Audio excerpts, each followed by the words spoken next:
1 2 2 3 4 กล่อง1 2 2 3 4 กล่องหรือว่าจะรวมกันมาก็ได้นะเจ้าช่วงนี้เจ้ารายชื่อจะมีที่ให้หน่วยเนาะครับผมคนที่เป็นโอนสตางค์เข้ามาแล้วนะเจ้าครับผมเวลาชื่อโอนตามมาราคาทำบุญเนาะครับผมคุณแม่ศรีพานครับดิจารู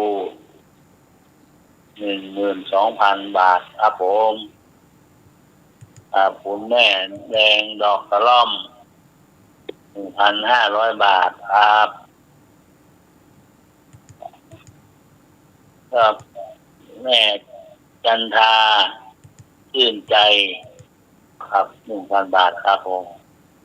รวมไปถึงอาหารเป็นโอนมาแล้วอาหาร500ครับผม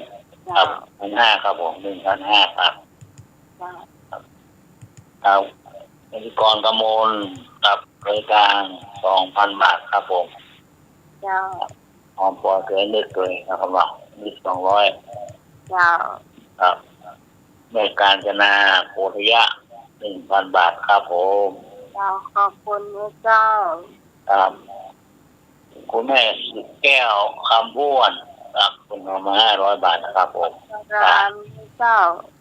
ธรรมะคลายเครียดนะครับเนาะคุณแม่อาลี500 บาทครับโอนมาแล้วครับมาคลายเครียดเจ้าครับผมล่าสุดนี่คุณที่แม่สุรีก่อสร้างนะครับ500 บาทครับโอนมาแล้วครับเจ้าอันนี้จ้าครับบาทธรรมะคลายเครียดครับผมแล้วก็จะมีอาจารย์นิพนธ์นะเจ้าอันนี้เพิ่นจะมีบัญชีของเพิ่นต่างหากเนาะครับผมเพิ่นจะมีสินทุกฟังที่โอนเข้าไป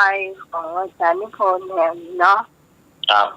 นั่นเป็นการรายการที่เพิ่นฟังแล้วก็เป็นญาติโยมของเพิ่นด้วยนะเจ้าแล้วก็ตั้งของเปล่าของใหม่ในตาฉันอ้อยก็ดีเนาะ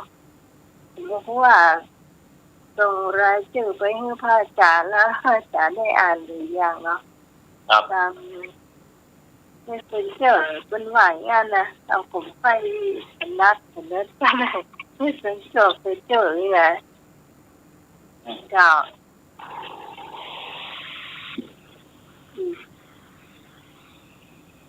ก็ยังค้างผมอยู่หลายท่านนะเจ้า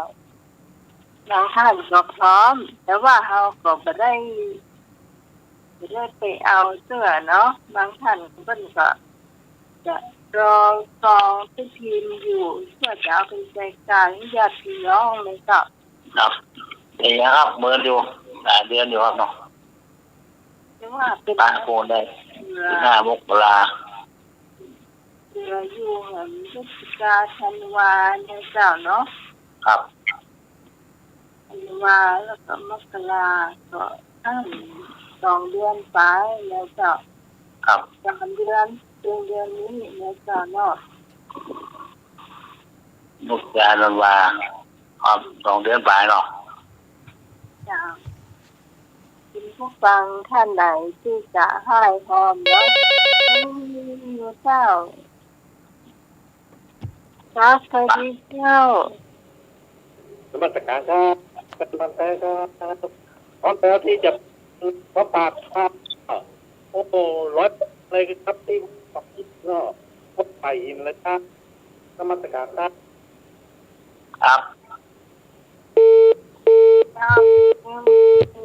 เจ้าอำไพ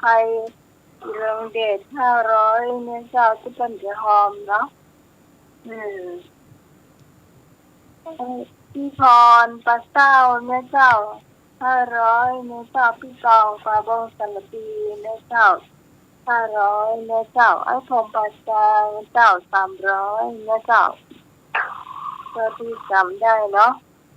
ครับแม่บัวลอย100 บาทเจ้าข้าวชิรีเรือนใจ 1,000 บาทพร้อมครับก็จะเอาป๊อปปี้นะเจ้าป๊อปปี้มีสาวบนจะ คนที่ออกสตางค์แล้วก็จะเป็นคนทำนะเจ้าครับผม ต้องขอบคุณล่วงหน้านะเจ้าครับขอบคุณล่วงหน้าเจ้าสำหรับสังเฮานี่ก็เหมากล้าหารได้แล้วเนาะเจ้าเหมากล้าหารได้แล้วแล้วก็สำหรับเท่านึงมีพระอาจารย์นิพนธ์จะเอามาเนี่ยเจ้าเนาะขอบคุณพระอาจารย์นิพนธ์ด้วยนะเจ้ามีใครกันเนาะลืมเจ้าลืมพี่น้อยนาสารกลางอันนี้1,500นะเจ้าครับผมเนาะพระอาจารย์นิพนธ์ต้นแวะไปวันไหนที่เป็นหมอมาลาเจ้าครับขอบคุณก็นี่แฟนวันเองนะแล้วก็เห็นท่านนี่เจ้าไม่น้อยเจ้าไม่น้อยก็อ้ายปีทองเจ้าอยู่แถวพุ่นเจ้าตำบลสันโป่งเจ้านี่ก็1,500เหมือนกันพร้อมอาหารการกินเนาะครับขอบคุณนักเจ้าในนี้ก็จะรอซองน้ำใหม่อยู่จะเอาซองเนี่ยไปแจกญาติพี่น้องเปิดเนี่ยแล้วก็ถึงเวลานั้นก็จะเอาญาติพี่น้องไปจอยเนาะจะขอบคุณนะเจ้าเขาคิดว่าจะตกหล่นไทยนั่นนะเนาะตกหล่นเหมือนตกหล่นนี่ก็เราเจ๊เสียเลยเนาะรายใหม่ทำบุญมา100 บาทนี่ก็มีให้ส่งสักที่พักหรือว่าเขาไม่ให้บ้านป่าจานเนอะบ้านเปิ้นเกาะร่วมทำบุญมาผ้าป่า15 มกรา100 บาทเนอะเจ้าขอบคุณตัวแม่เจ้าลืมประกาศทำ2ท่านเจ้าพระอาจารย์เนรล่าเจ้า 1,000 บาทแล้วพระอาจารย์สมัครเดียวไม่ได้จดไว้เนาะจดไว้เนาะจดแล้วอาจารย์ทำไมก็ตามหา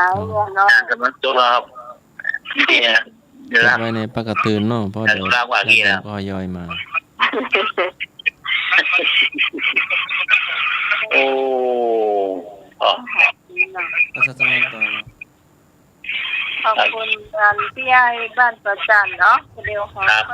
อบคุณเพิ่นทุกคนจำนึงแล้ววันเช้าเราเที่ยเนาะแต่นี่คนเบาวิทยุหน่อยนึง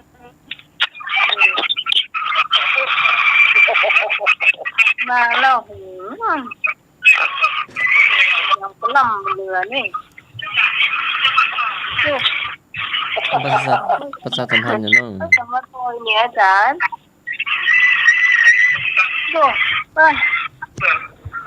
ให้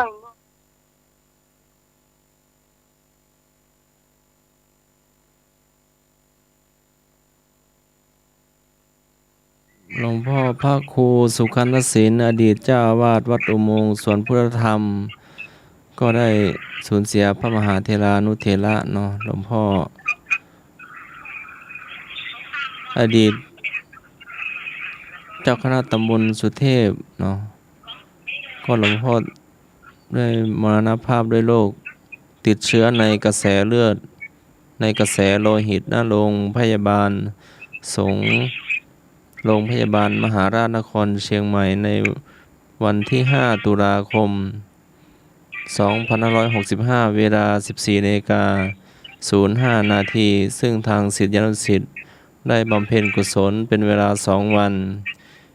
ก็พิธีรดน้ำศพหลวงพ่อพระครูสุขันธศิลป์ก็เมื่อวันที่7 ตุลาคม 2565 เวลา 17:00 น.ณ ศาลาทองคำวัดอุโมงค์สวนพุทธธรรมได้มีสวดพระอภิธรรม2 คืนในวันอาทิตย์ที่ 9 แล้วก็วันที่8เนาะวันที่8ก็วันนี้คณะสงฆ์อำเภอเมืองเชียงใหม่ทุกวัดทุกวาคณะศรัทธาเนาะมาร่วมกันเป็นเจ้าภาพในคืนวันนี้เนาะ พิธีสวดมาติกาบังสกุลเนาะอุทิศร่างกายให้คณะแพทย์โรงพยาบาลมหาราชนครเชียงใหม่ก็ตามเจตนารมณ์ของหลวงพ่อเนาะหลวงพ่อพระครูสุขันธศีลเป็น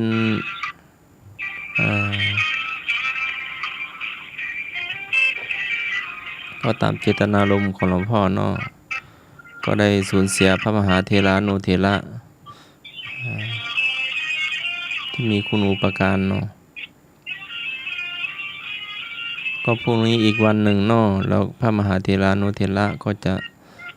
สวดให้ถวายหลวงพ่อเนาะพรุ่งนี้แล้วช่วงบ่ายก็ทางโรงพยาบาลก็จะดำเนินการต่อไปเนาะครับก็ประชาสัมพันธ์ประกาศให้ศรัทธาญาติโยมเนาะ ก็แจ้งทางตามลำดับเนาะทางวัดอุโมงค์สวนพุทธธรรมแจ้งมาทางตำบลเนาะพระอาจารย์พระครูธีระสุตพจน์เจ้าคณะตำบลก็แจ้งมาทางอำเภอเนาะคณะสงฆ์อำเภอเมืองเชียงใหม่ก็แจ้งตามลำดับทุกวัดทุกวาเนาะทุกวัดทุกวาครูบาอาจารย์ก็มาร่วม บำเพ็ญกุศลให้ถวายหลวงพ่อเนาะมีสายเข้ามาเนอะ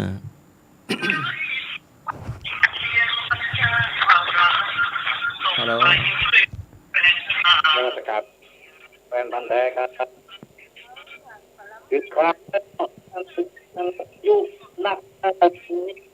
โลกเลยนี่เจ้านี่ตั้งการไปที่บ้านวัดนี้วัดแม่จิมนี่เกี่ยวนะครับท่านปัญญาวิเชียรครับนมัสการครับ การนิมนต์พระอาจารย์นิพนธ์เนาะน่าหมายว่าปิดเพลงก่อนเนาะ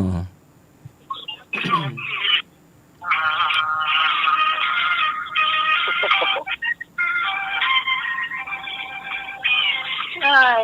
คนแต่ที่โทรมารู้เรื่อง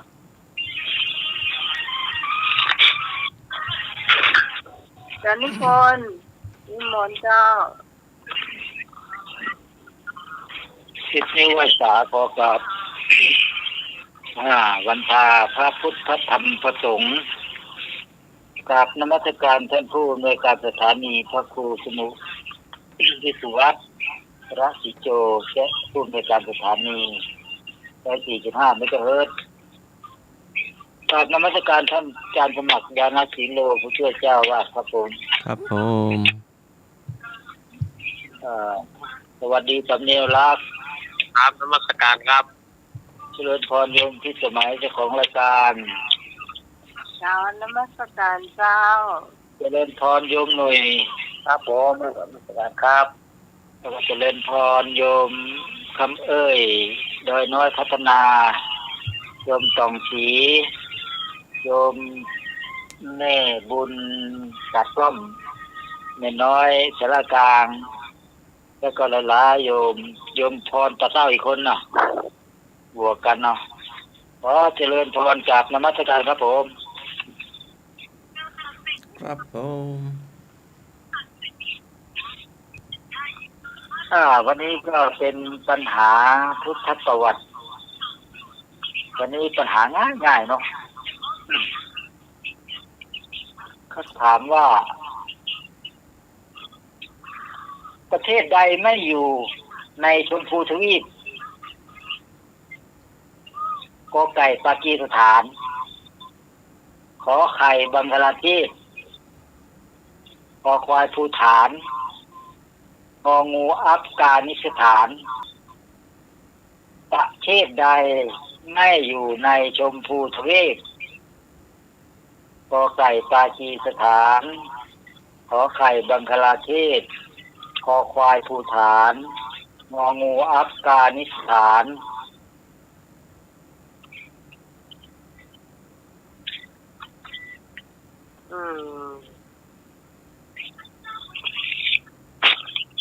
ผมเอาข้อขอไข่กันแล้วกัน น่าจะเป็นอัฟกานิสถาน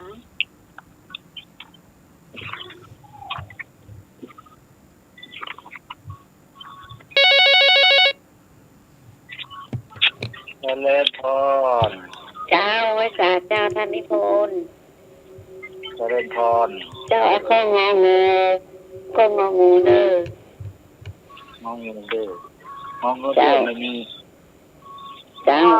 อัฟกานิสถานนะ มันน้องใหม่ว่านะเจ้า เมื่อกี้ได้ยินว่างองูเด้อวะงอเด้อ โอ้ งูเด้องูงองู มองดูแล้วก็ อาตมาก็พูดถูกแล้วทำไมงองูครับ เจ้า อาจารย์เขารักเขาไปเนาะเอาขอ จ้า ไป พี่กรณ์จ้าจะได้ครบๆเนาะพี่กรณ์เอาคอควายจ้า ขอ ส ไป มัสการอาจารย์นิพนธ์เจ้า เจริญพร พี่กรณ์เอาคอควายจ้า ขอควายเนาะครับเนาะ จ้าจะได้ครบๆเอิ้นไปหาไอ้นึกดูนะเจ้าไอ้นึก ครับ ไปแม่วังอยู่กับเจ้าถ้าบอกไปโทรเข้ารายการด้วยนะเจ้าเปิ้นเล่าขวัญอยู่เด้อนึกเก้อเจ้า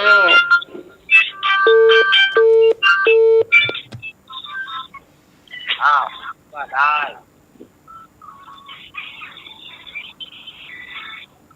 วันเสาร์วันไหนออกรายการ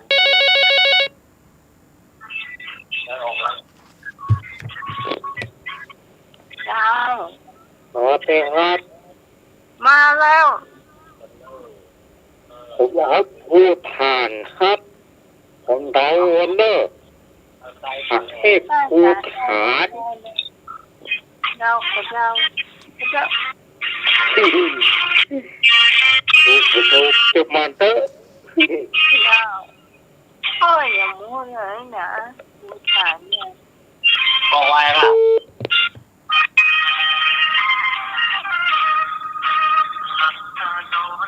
วันมูอยู่ประเดียวนี่อาจารย์ได้พรบุคคลเปิดเจ้า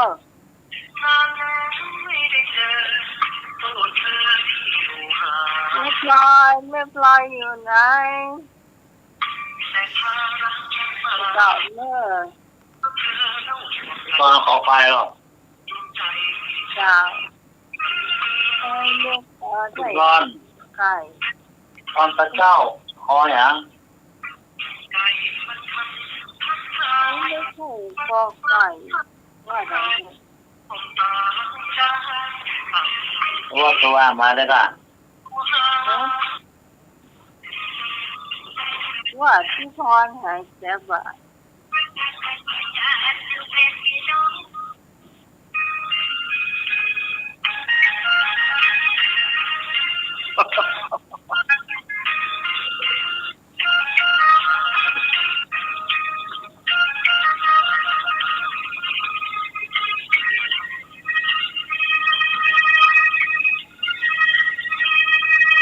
มีเห็นรอยเจ้า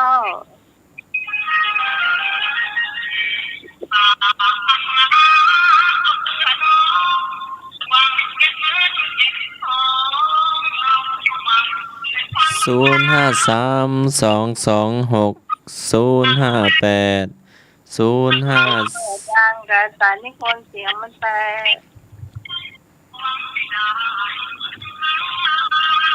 0538104406โทรมาเลยเนอะแม่สมศรีลุ่มวัดเนาะบอกว่าโทรมา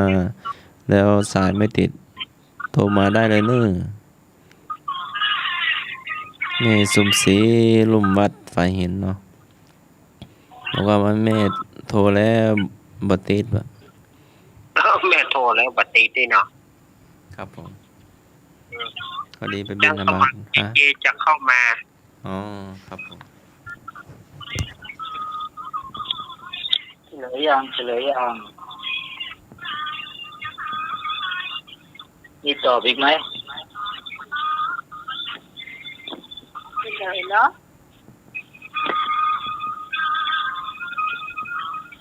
ช่องทีมันไม่มีเลยวันนี้มันไม่เงียบเนาะครับ เดี๋ยวโทรหา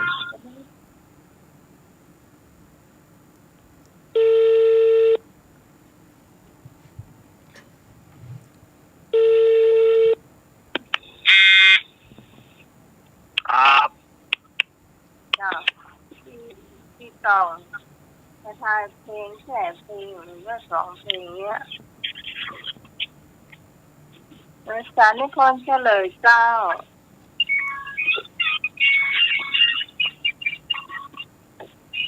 จบเนาะประเทศอะไรไม่มีอยู่ในชมพูทวีปก็ไก่ปากีสถานขอไข่บังกลาเทศคอควายภูฐาน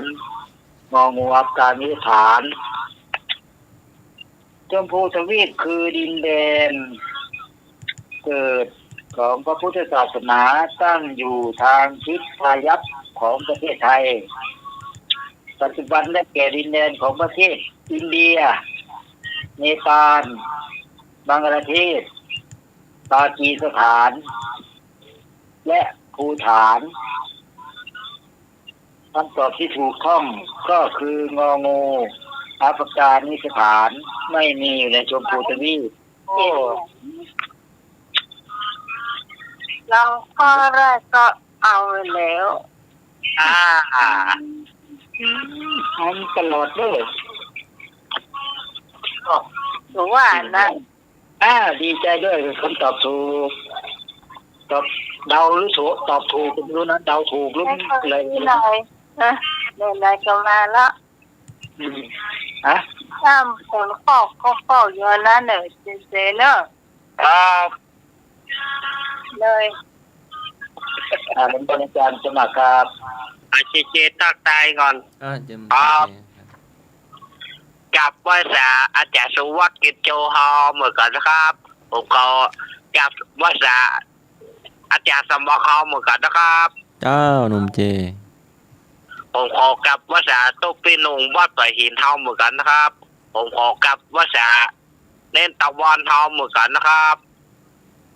ผมขอกับว่าษาเน้นนัดเฮาเหมือนกันเด้อผมขอกับสวัสดีกับนอนนุ่ยเฮาเหมือนกันเด้อสวัสดีครับเจครับ โอ้วันที่12นี่กับนอนนุ่ยจะมาเอี่ยวงานมอยมนทาทิพย์นี่ว่ะเนอะครับ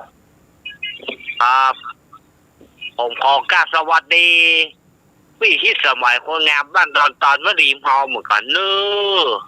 เจ้าสวัสดีเจ้ามาถึงไปยอดข้ามหวานเลยเนาะ โอ้สวัสดีพี่บ้านดอนตอนวรีมฮอเหมือนกันหรอพี่ดอนตอนวรีมโคตรงามหรอ เจ้าเดือนมันนึ่งเหรอ ผมขอกราบสวัสดีแม่บูมกัดก้มฮอเหมือนกันเด้อผมขอกราบสวัสดีแม่แดงเหมือนกันเด้อแม่แดงตะล่อมนะผมขอกราบสวัสดีทุกคนที่ฟังขึ้น104นะเนาะวัน เจ้า ถ้าวันที่12อยากก็มาเอี่ยวในงานก็เชิญได้เลยนะครับ วันที่12จะถึงเนี่ยครับ จะเลี้ยงเนาะ มีห้องคานไปเลยก็ถึงว่าเองครับขอกราบสวัสดีครับเราไปท่านสมัครเนาะคนถาม สัจจังวิหายามาติสัจจกวาตะเกตุงวาทาพิโลปิตมนังอติอันตภูตังปัญญาปฏิปัสสลิโตจิตวามุนินโตตันเตสสาภวันตุเตสยมังคลานิพระจอมมุนีผู้สว่างด้วยแสงปัญญาอะไรนะ นี่มันช่วยทำมานะถึงพุทธประวัตินะ ก็มันเป็นพุทธประวัติครึ่งหนึ่งอะ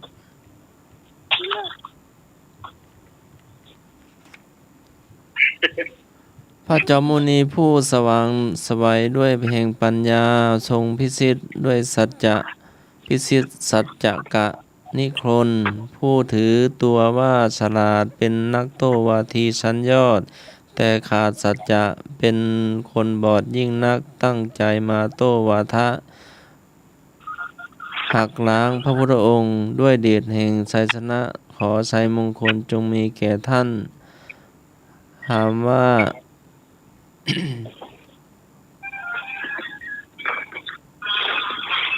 ถามว่า สัจกะนิคนขาดอะไร ขาดอะไรไป อย่างก็ว่า สัจกะนิคนท่านขาดอะไรไป แต่ท่านฉลาดแล้วก็โต้วาทีต่อพระองค์เป็นชั้นเยี่ยมชั้นยอด เพื่อมาหักล้างพระพุทธองค์ แต่สัจจะนิคนท่านขาดอะไรไปอย่างหนึ่ง ดังที่ได้กล่าวมา สัจจะจ้ะ สัจจะความจริงเนาะพูดแล้วเกี่ยวกับคำพูดเนาะ จะคือความซื่อตรง พูดแล้วต้องทำได้อย่างที่พูดเรียกว่าคนมีสัจจะเนาะ เจ้า ถูกต้องกับนิมนต์พระอาจารย์นิพนธ์ครับผม โอ้โหอันเนี้ย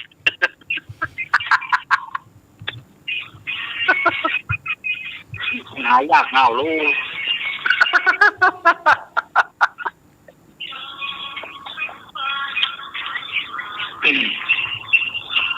ข้อที่ 3ถูปะระหะบุคคลถูปะระหะบุคคลคือพระอัฐิธาตุของบุคคลที่จะเก็บไว้ในสถูปเพื่อบูชาพระพุทธองค์ตรัสไว้ว่ามีกี่อย่างกอไก่3อย่างขอไข่4อย่างคอควาย5อย่างงองู6อย่างถูปะระหะบุคคลคือพระอัฐิธาตุของบุคคลที่จะเก็บไว้ในสถูปเพื่อบูชาพระพุทธองค์ตรัสว่ามีกี่อย่างกอไก่3อย่างขอไข่4อย่างคอควาย5อย่างงองู6อย่างของผมเอาข้อกอไก่ครับว่ากอไก่ลุงนุยมือคอควายครับ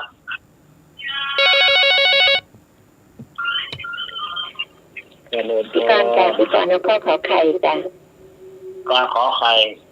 จ้ะ ครับขอไข่เจ๊อย่างเจ๊อ๋อเอาข้ออย่างเอาข้อมอมูลเอางองูซ่าเจ๊ว่านี่เขากันหมดเลยเนาะพาเขาตามกันเลย จ้ะ แล้วก็อยู่ไหนข้อไหน สวัสดีเจสวัสดีเจตัวเนอร์ไอ้บุญเนอร์เจเอา ข้อไหนครับ ไอ้บุญเอาข้องูเหมือนเดิม งองูขวาน เจเจ้าง องูแต่มาหมัดบอก จ้า อันนี้เป็นคำถามรอบ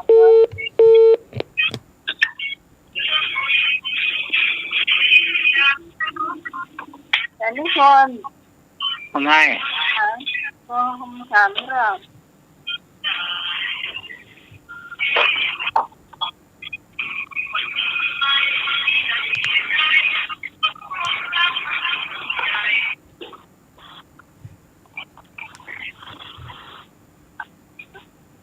อะไรทวนคำถามใช่ไหม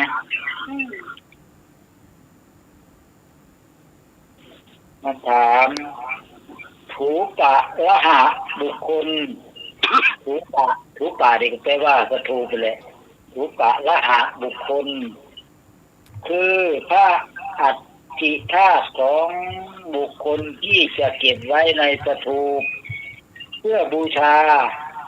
พระพุทธองค์ตรัสว่ามีกี่อย่างกอไก่3อย่างขอไข่4อย่างคอควาย5อย่างงองู6อย่างรู้สึกว่าจะตอบทุกข้อเลยเนาะ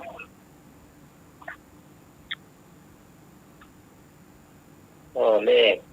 สามีนักกบไก่โยมคอนักขอไข่โยมมือขอควายแม่บุญก็งู สวัสดีครับ เจริญพร ผมตัวสามเณรเอาละครับขอกอไก่ครับ ขอไข่นะครับน้อง ครับ ครับ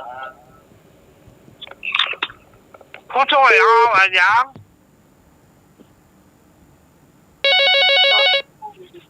เลขขอไข่ เจ้า จำไหมเอาขอไก่นะเจ้า เจ้า อันนี้ขอไข่ เจ้า ครับผม ขอไข่นี่กี่อย่างอ่ะ ขอไข่เย็นตัวให้หมูขอไข่ไม่4อย่าง กี่อย่าง ขอไข่5อย่างของู2อย่าง ฉัน ขอไข่งู3อย่าง เอา5 อย่าง 5อย่างขอไข่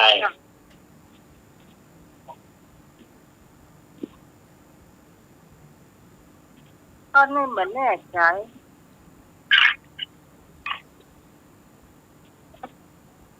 เจ้าแต่นับกันจะได้เนาะ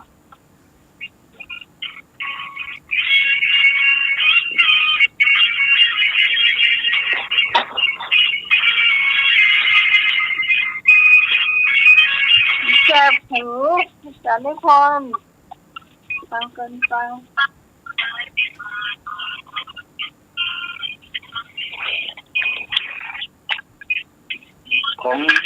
ของอาจารย์นิพนธ์มันก็ได้หยังมาดีหมดทุกอย่างแม่น แต่ผูพร่องละ แต่ลูก อย่าไปเถียงพวกละ มันดูคนใส่หูฟังท่องตา สุมาเจอ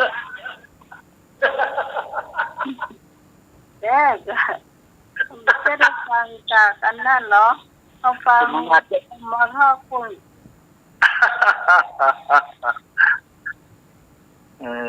สุมาเจอสุมาเจอ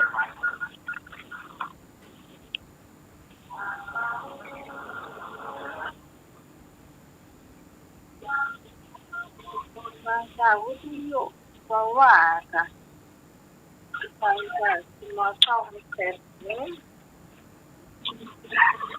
ย แล้วโทรศัพท์ไม่ได้เสียงมันแหลมเนาะครบทุกข้อแล้วเนาะได้ตอบคำถามได้เฉลย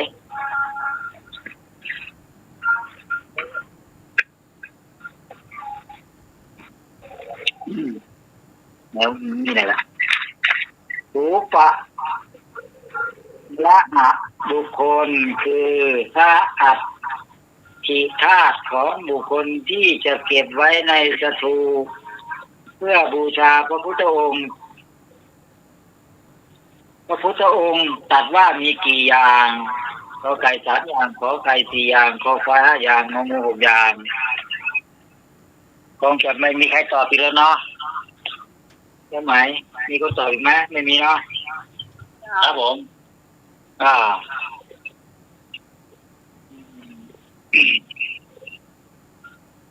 คือพระอานนท์พระพุทธเจ้าตอบพระอานนท์ว่ารูปะละหะบุคคลคือพระอัตถิธาตุของบุคคลที่จะเก็บไว้บูชาพระพุทธองค์ตรัสกับพระอานนท์ว่า1พระอัฐิของพระพุทธเจ้า2พระอัฐิของพระปัญเจกพุทธเจ้า3พระอัฐิของพระอรหันตสาวก4พระอัฐิของพระเจ้าจักรพรรดิมีอยู่4อย่างขอใครเป็นคำตอบที่ถูกต้อง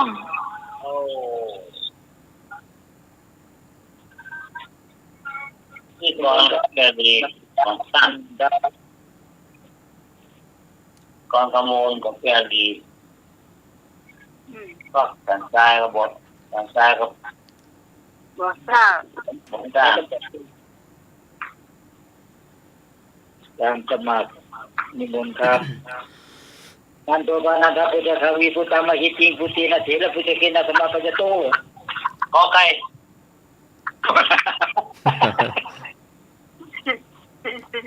ก็ไก่ ถูกต้อง พระรัฐบาลแสดงธรรมมุทาเทศสี่ฝ่ายพระเจ้าโลโกลับยะเสด็จไปประพาสพระราชอุทยานทอดพระเนตรเห็นพระรัฐบาลแล้วทรงจำได้จึงเสด็จเข้าไปตรัสถามท่านรัฐบาลความเสื่อมสี่อย่างที่คนบางคนประสบเข้าแล้วจึงออกบวช 1. แก่ชรา 2. ความเจ็บ 3. ความสิ้นภพทรัพย์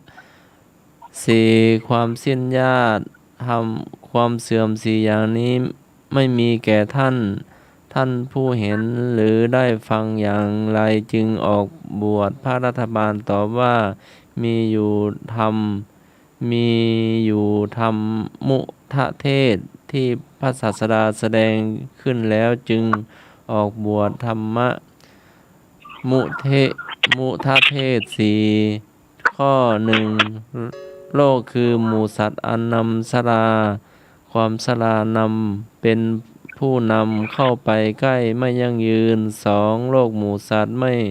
มีผู้ป้องกันไม่เป็นใหญ่จำเฉพาะตน 3. สัตว์โลกหมู่สัตว์ไม่มีอะไรเป็นของตนจำต้องละทิ้งไปสิ้นทั้งปวง 4. โลกคือหมู่สัตว์ท่องอยู่เป็นนิจไม่รู้จักอิ่มในเป็นทาสของตัณหาขันธ์พระรัฐบาลที่ออกผนวดแล้วได้กลับไปสู่สำนักของพระศาสดาอาศัยที่ท่านบวชด้วยศรัทธาถ้าหากท่านไม่ได้บวชก็จะยอมตายด้วยการอดอาหารพระพุทธองค์ทรงยกย่องว่าเป็นผู้เลิศกว่าภิกษุทั้งหลายด้วยการบวชด้วยศรัทธาถามว่าพระรัฐบาลแสดงธรรมมุทะเทศสี่ข้อย่อๆมีสี่ข้อบอกมาได้เลยสี่ข้อที่ดังที่ได้กล่าวที่เล่าให้ฟังตะกี้สี่ข้อย่อๆ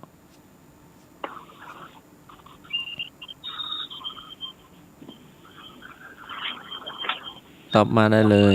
ได้ข้อไหนก็ได้เนาะข้อ 1 ข้อ 2 ข้อ 3 ข้อ 4โลกคือหมู่สัตว์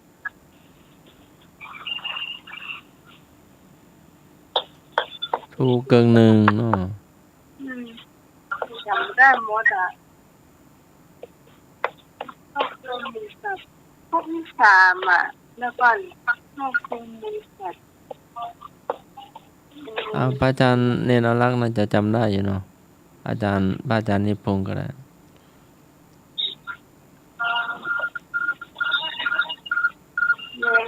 สำเนียงเอาล่างสำได้ก่อน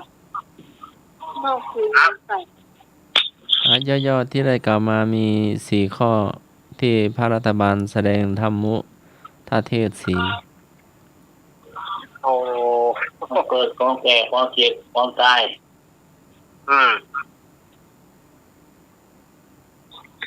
เดิน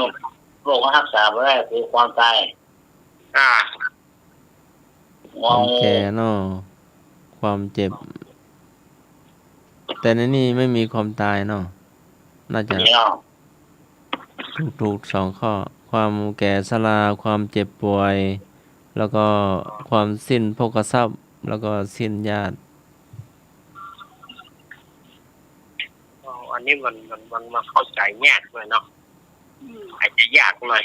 ความแก่ชราข้อ 2ความเจ็บข้อ 3ความสิ้นภพทรัพย์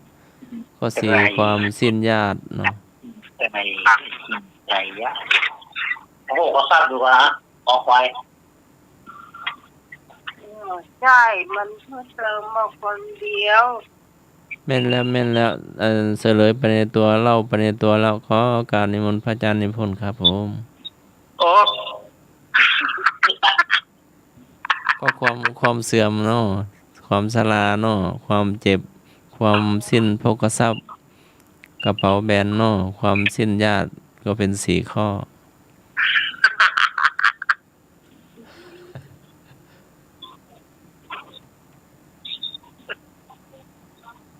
แต่ไม่ค่อยได้ยินเนาะธรรมุทะเทศ4เนาะ6 ตารางเนาะ6 ตารางดื่มโป้นหรอกอย่างข้อที่3เนี่ยพี่เคยได้ยินอยู่แต่พี่จำมาได้หมดถ้าเมื่อก่อนเราได้สอนโรคเกิดโรคของทรัพย์จำได้โรคห่วงโรคของทรัพย์ถ้าสมมติอ่านหนังสือฟังกรรมเราข้อ3ละเอียดเอาแบบละเอียดหรือว่าแบบย่อมี2แบบอ่ะโลกคือหมูสัตว์น่ะข้อ3เนาะโลกคือหมู่สัตว์ไม่มีอะไรเป็นของตนจำต้องละทิ้งไปทั้งปวงเนี่ยถ้าเมื่อก่อนมันมีการสอบการเราจะตอบปัญหามันจะต้องมีคือตัวเนี่ยเราต้องมองไว้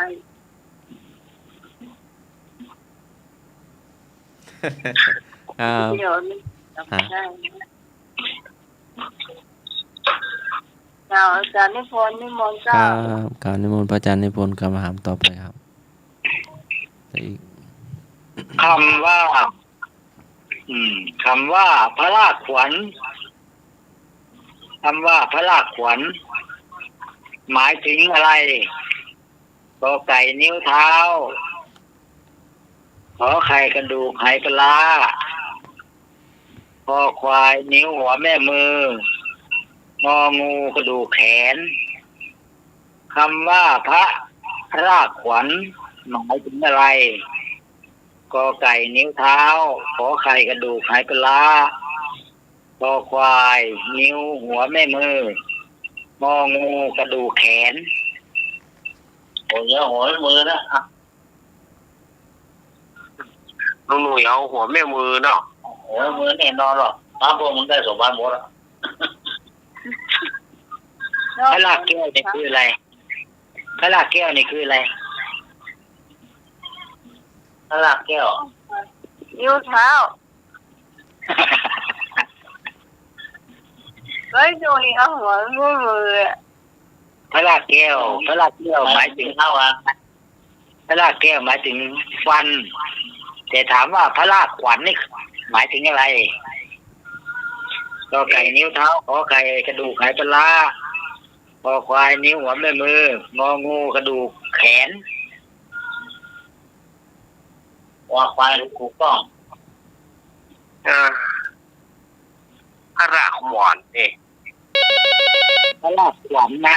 พระราชแก้วนี่ฟันแต่อยากรู้ว่าพระราชขวัญนี่คืออะไรโอ้ยมือพี่กรณ์จ้ะโอ้อาจารย์นิพนธ์ใครจะไปรู้เนี่ยพี่กรณ์ต้องว่าอะไรเอาให้ภาษาให้หน่อยไม่เคยอยู่ในพระราชวังอะค่ะเลยไม่รู้ศัพท์มันมีหลายดอกในสมัยพุทธกาลนั่นแหละก็จำไม่ได้อะนึกยังไม่ออกเลยมันมี2อย่างแขนกับไหปลาอันพี่กรณ์เอาไหปลาก็แล้วกันเดาเอาขอไข่เนาะเนาะ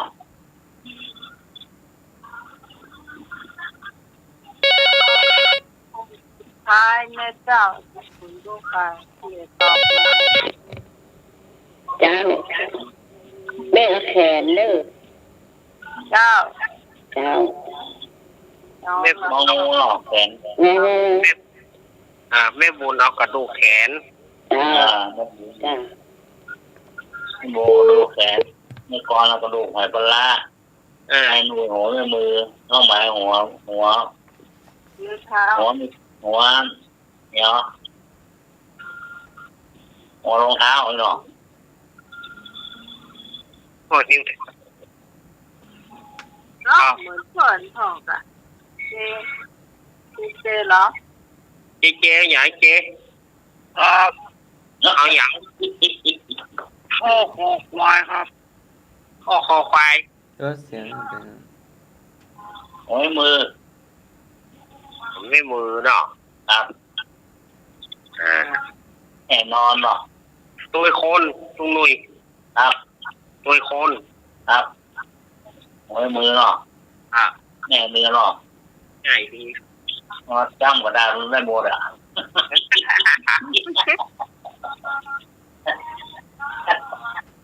หัวไม่มือกับลายตับเนาะโอ้ก็ใช้หัวนิ้วเท้าซ้ำก็ได้เนาะ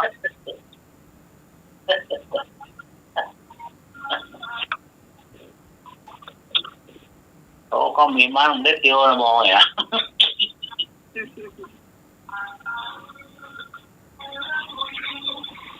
น้ำพึ่งเรือเสือพึ่งป่าเนี่ย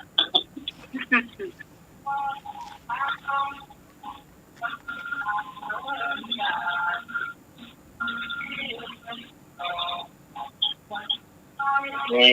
ไม่รู้ละ เจ้า ครับ ครับผม เอาหัวไม่มือนะมาแตะลายมือ โอ้มือแน่นอน มือ เรื่องของมือแน่นอนแล้วเนาะ หัวไม่มือ แน่นอนเนาะ ผมได้ทำกูเดือดรู้อาเบียยังชีพทำกูเดือดนะ กดเอากันบัตร ATM ไอ้นึก นี่เปิ้ลมาจ่ายถึงบ้าน อ๋อจ้ะ ครับสอคอมาจ่ายถึงบ้าน โอ้ ผมเด็ก จ้ะ แตะลายมือ เนาะ ครับ จำมาเลยไม่หมดหรอก ดีเนาะเนาะจ้ะสอทอตั้งบ้านเปิดเนาะเปิดใส่ใจ ครับดีแท้เนาะโอ้ ทุกบ้านเมื่อดีเจ้า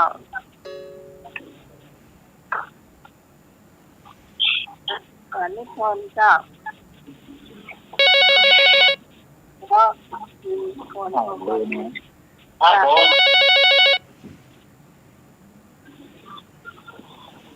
เจ้า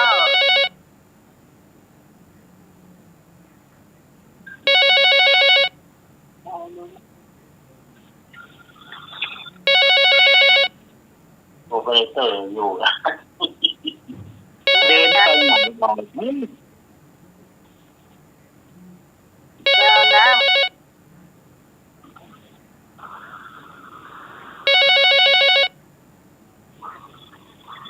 โอเปอเรเตอร์ไป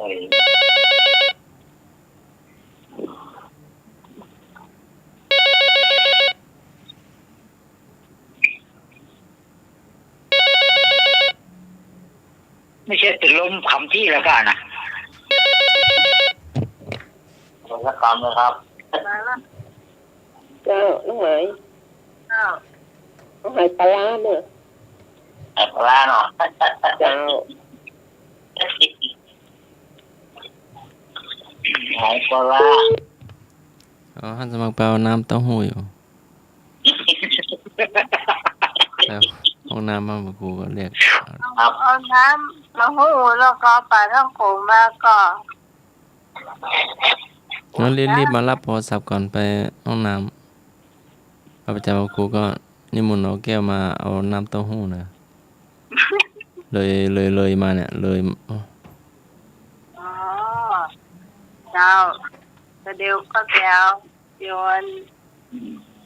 ทำเงินแล้วกันเสาร์นี้ทานเดี๋ยวก็ไปเอาเนอะ ครับนิมนต์พระอาจารย์ ข้อสุดท้ายละ นิพนธ์มารับน้ำเต้าหู้ได้เนาะสำเร็จอาจารย์เอาลักษณ์ที่ห้องสงฆ์เนาะ เดี๋ยว ฮะ จานนี้ชวนไม่ได้เฉลยจ้ะ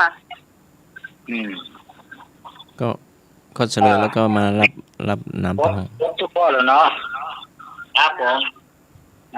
คำว่าพระราชขวัญนั้นหมายถึงอะไรมันจะสาธยายฟัง เมื่อสมัยที่เมื่อคาถวายพระเพลิงพระพุทธองค์เสร็จแล้วเพลิงลุกพวยพุ่งเผาพระสรีระพร้อมทั้งผ้า500 ชิ้นและหีบทองบนกิจ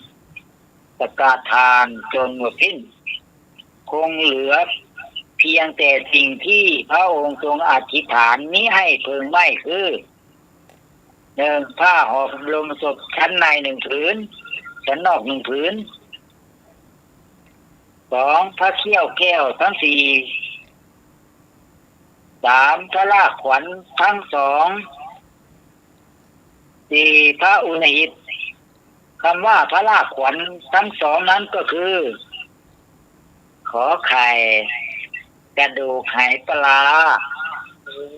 ขอไข่เป็นคำตอบที่ถูกต้อง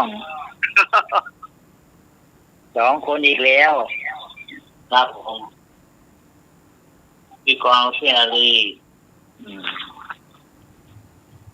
โบราณว่าทมน้ำลายพุ่งขึ้นฟ้าท่านว่าไว้น้ำลายไหลลงบนหน้าพาคนยามทำอะไรให้พินิจพิชิตความทุกข์มันตามลามมาถึงพึงระวัง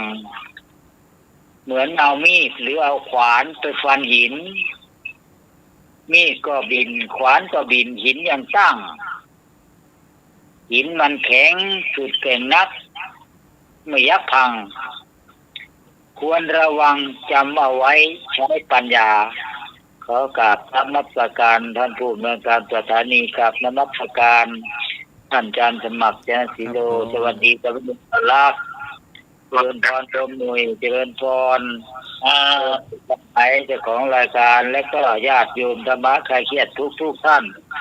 อายุวันโนสุขังพลังกราบนมัสการและก็ขอเจริญพร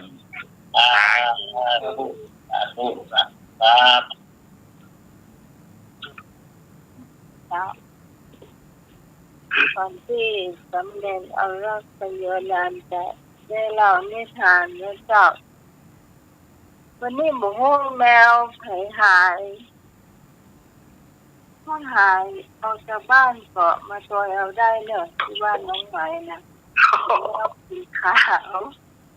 เจ้าเนื้อหาที่บอกที่ปอกคอแสดงว่ามีเจ้าของนะเจ้า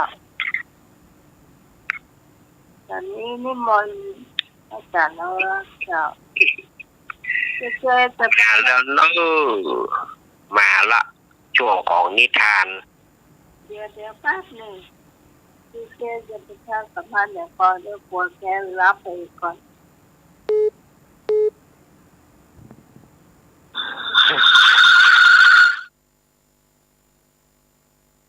ดีเจรับแล้วจ้ะสมัยนี่แมวสีอะไรนะสมัยแมวสีอย่างก็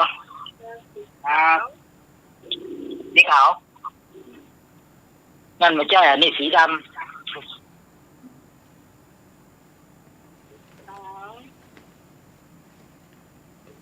นะคะสวย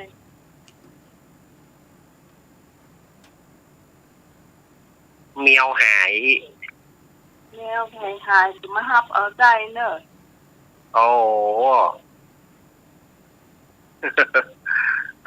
ไปฮับเอาเนอะที่บ้านพี่สมัยเนอะเจ้าเมียวสีขาวจะไปอยู่ที่กองหลอกเจ้าน้องสาวพยายามเอาอาหารทานหนาให้กินบอกให้กินนะมันไม่กลัวใดเหรอเมียวอย่างเมียวค่ะเมียวที่เปิดออกตะเตาใช่แมวแต่เนี่ยนะใคร รู้จักแมวขูดเป้าเก่งนะแกล่ะ หวาน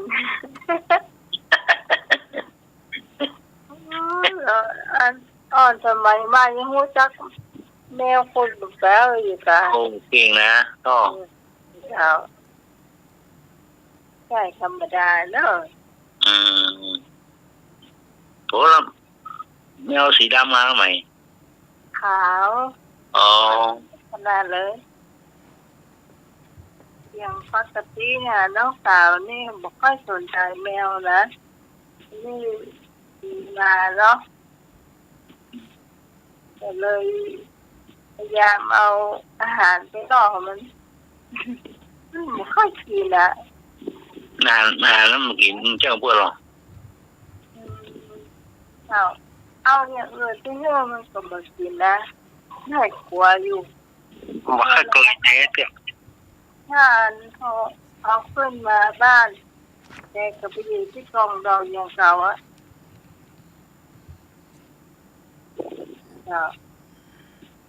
เดี๋ยวถ้ามันหายเดี๋ยวขอซุ่มขอตาเสียงลำสายเดี๋ยวก็นี่ขอซุ่มขอตาลอง ครับ นั่งขอแนวสีส้มแนวสีส้มนี่คือสีขาว คนน่ะไม่ใส่เมียวคนน่ะไม่ใส่เมียว เจ๊จะประชาสัมพันธ์อย่างเดินเลย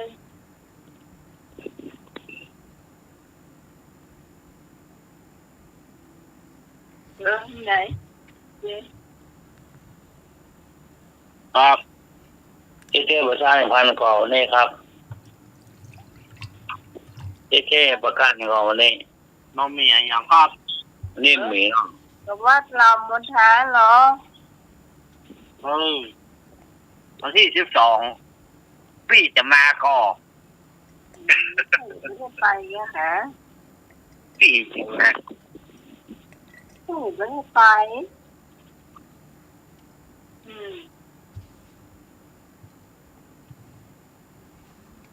เอากำลังใจไปช่วยกันแล้วกันเนาะที่12ที่แบบเป็นวัดแล้วยังถ้าเรามณฑากะจะวางศิลาฤกษ์เนาะ จะวางศิลาฤกษ์ก็ได้จรวดประกาศนะ มันมีกระถิ่นแล้วเนาะ ครับ ต้องเช้ามีกระถิ่นเนาะหรือช่วงบ่ายจะมีการวางศิลาฤกษ์เนาะ ครับ แล้วก็คงจะเป็นคลื่น104ของเราไปถ่ายทอดสดมันก็เนาะทีนี้ก็ยังไม่รู้จะนะเพราะไม่ได้อู้กับที่หนุ่มจะเนอะ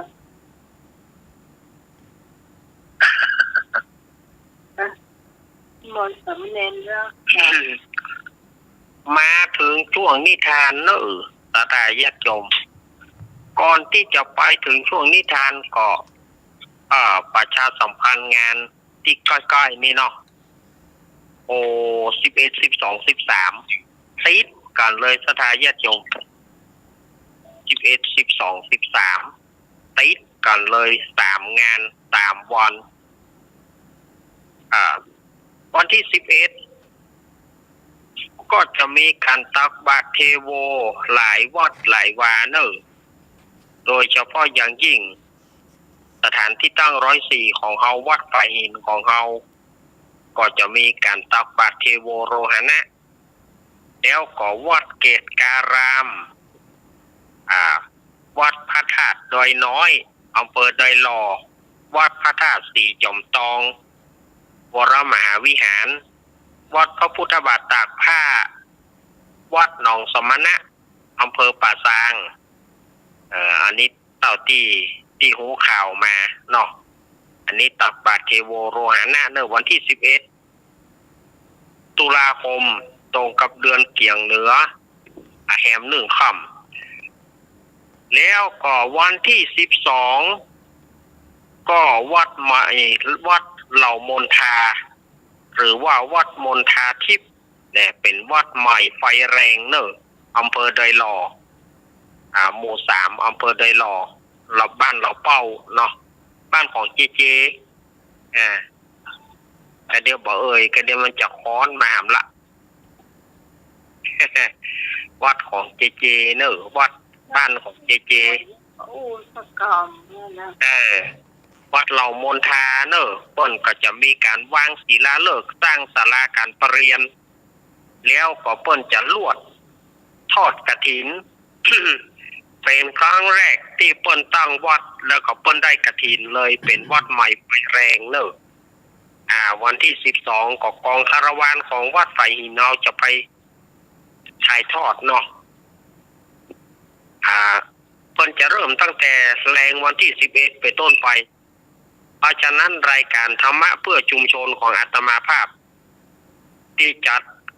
คลื่นสีขาวก็บัดได้จัดเนอวันนั้นบัดได้จัดเพราะว่าเพิ่นจะถ่ายทอดตั้งแต่6 โมงแรงไปต้นไปแล้วก็วันที่13อารามทุ่งเศรษฐีหรือว่าแสนทองอำเภอเวียงป่าเป้าจังหวัดเชียงรายนี่เปิ้นก็จะมีการตานศาลาการประเรียนหรือว่าปอยหลวงปอยหลวงยามปลายฝนต้นหนาวนี่นะเปิ้นจะตานศาลาการประเรียนเนอะนี่ก็อารามทุ่งเศรษฐีเนอะสถานญาติโยมบ้านแสนต่ออำเภอเวียงป่าเป้าจังหวัดเชียงรายอันนี้ก็งานประชาสัมพันธ์ที่ใกล้ๆเนาะแล้วก็งานผ้าป่าของเฮา15 มกราคม 66อันนี้ก็ตะกี้ก็ลุงนุยก็ดีปีสมัยก็ดีได้อ่านรายชื่อรายนามไปที่เรียบร้อยเนาะอ่านรายชื่อรายนามที่ร่วมทำบุญอาจจะทำบุญก็ยังได้อยู่เนอะที่พวกก็ประชาสัมพันธ์มาเนาะตาญาติโยมวันพรุ่งนี้เป็นวันห่อวันดาเนอะเป็นวันห่อวันดาเขาจะได้เกียมข้าวต้มข้าวหนมได้เกียมห่อนึ่งเนี่ยถ้าตามตะกอนนี่รอบนอกเขานี่วันผูกมะเจ้านี่เสียงดังลุกลับแล้วลูกถ้าตามรอบนอกเขาพูดถึงเมื่อก่อนเนอะปัดก็เมื่อก่อนนี่ลาบกินกันลุบๆเอาบรรยากาศมันถ้าไปเหนียวบ้านสาวนี่ก็อย่างว่าเนอะเปิ้นทาน้ำมันเหือนเปิ้นเลื่อมไปห้ามดิบไปหมื่นเหือนเปิ้นเนอะสมัยก่อนนะว่าสาวเปิ้นทาน้ำมันอย่างงามอย่างเลื่อมแต่ห่อข้าวหนมกันไปตัวอย่างกันไปตัวนะอู้กันไปตัวม่วนแน่สมัยก่อนสมัยต้นแนนเปิ้นทาน้ำมันบ้านเปิ้นเลื่อมเฮาเพื่อนบ้านเปิ้นบ่ต้องล้างศีลบ่ได้เปิ้นว่าล้างศีลก็เนอะเจ็ดให้เรียบร้อยเนอะเงินเปิ้นจะเปื้อนนี่หรอกเปิ้นอุตส่าห์ทาน้ำมันอย่างงามได้อันพี่ไม่สูญเด้อนี่ศูนย์30ฮัลโหลนมัสการครับต้องมาสูญก็อันนี้มันก่อนนี้สมัยเนาะต้องมาสูญก็ทำเลยเนาะเปิ้นกำลังเล่าอยู่ใจเปิ้นสู้แต่เสียงเปิ้นมาบัดชาติหนึ่งเอาละสถาญาติโยม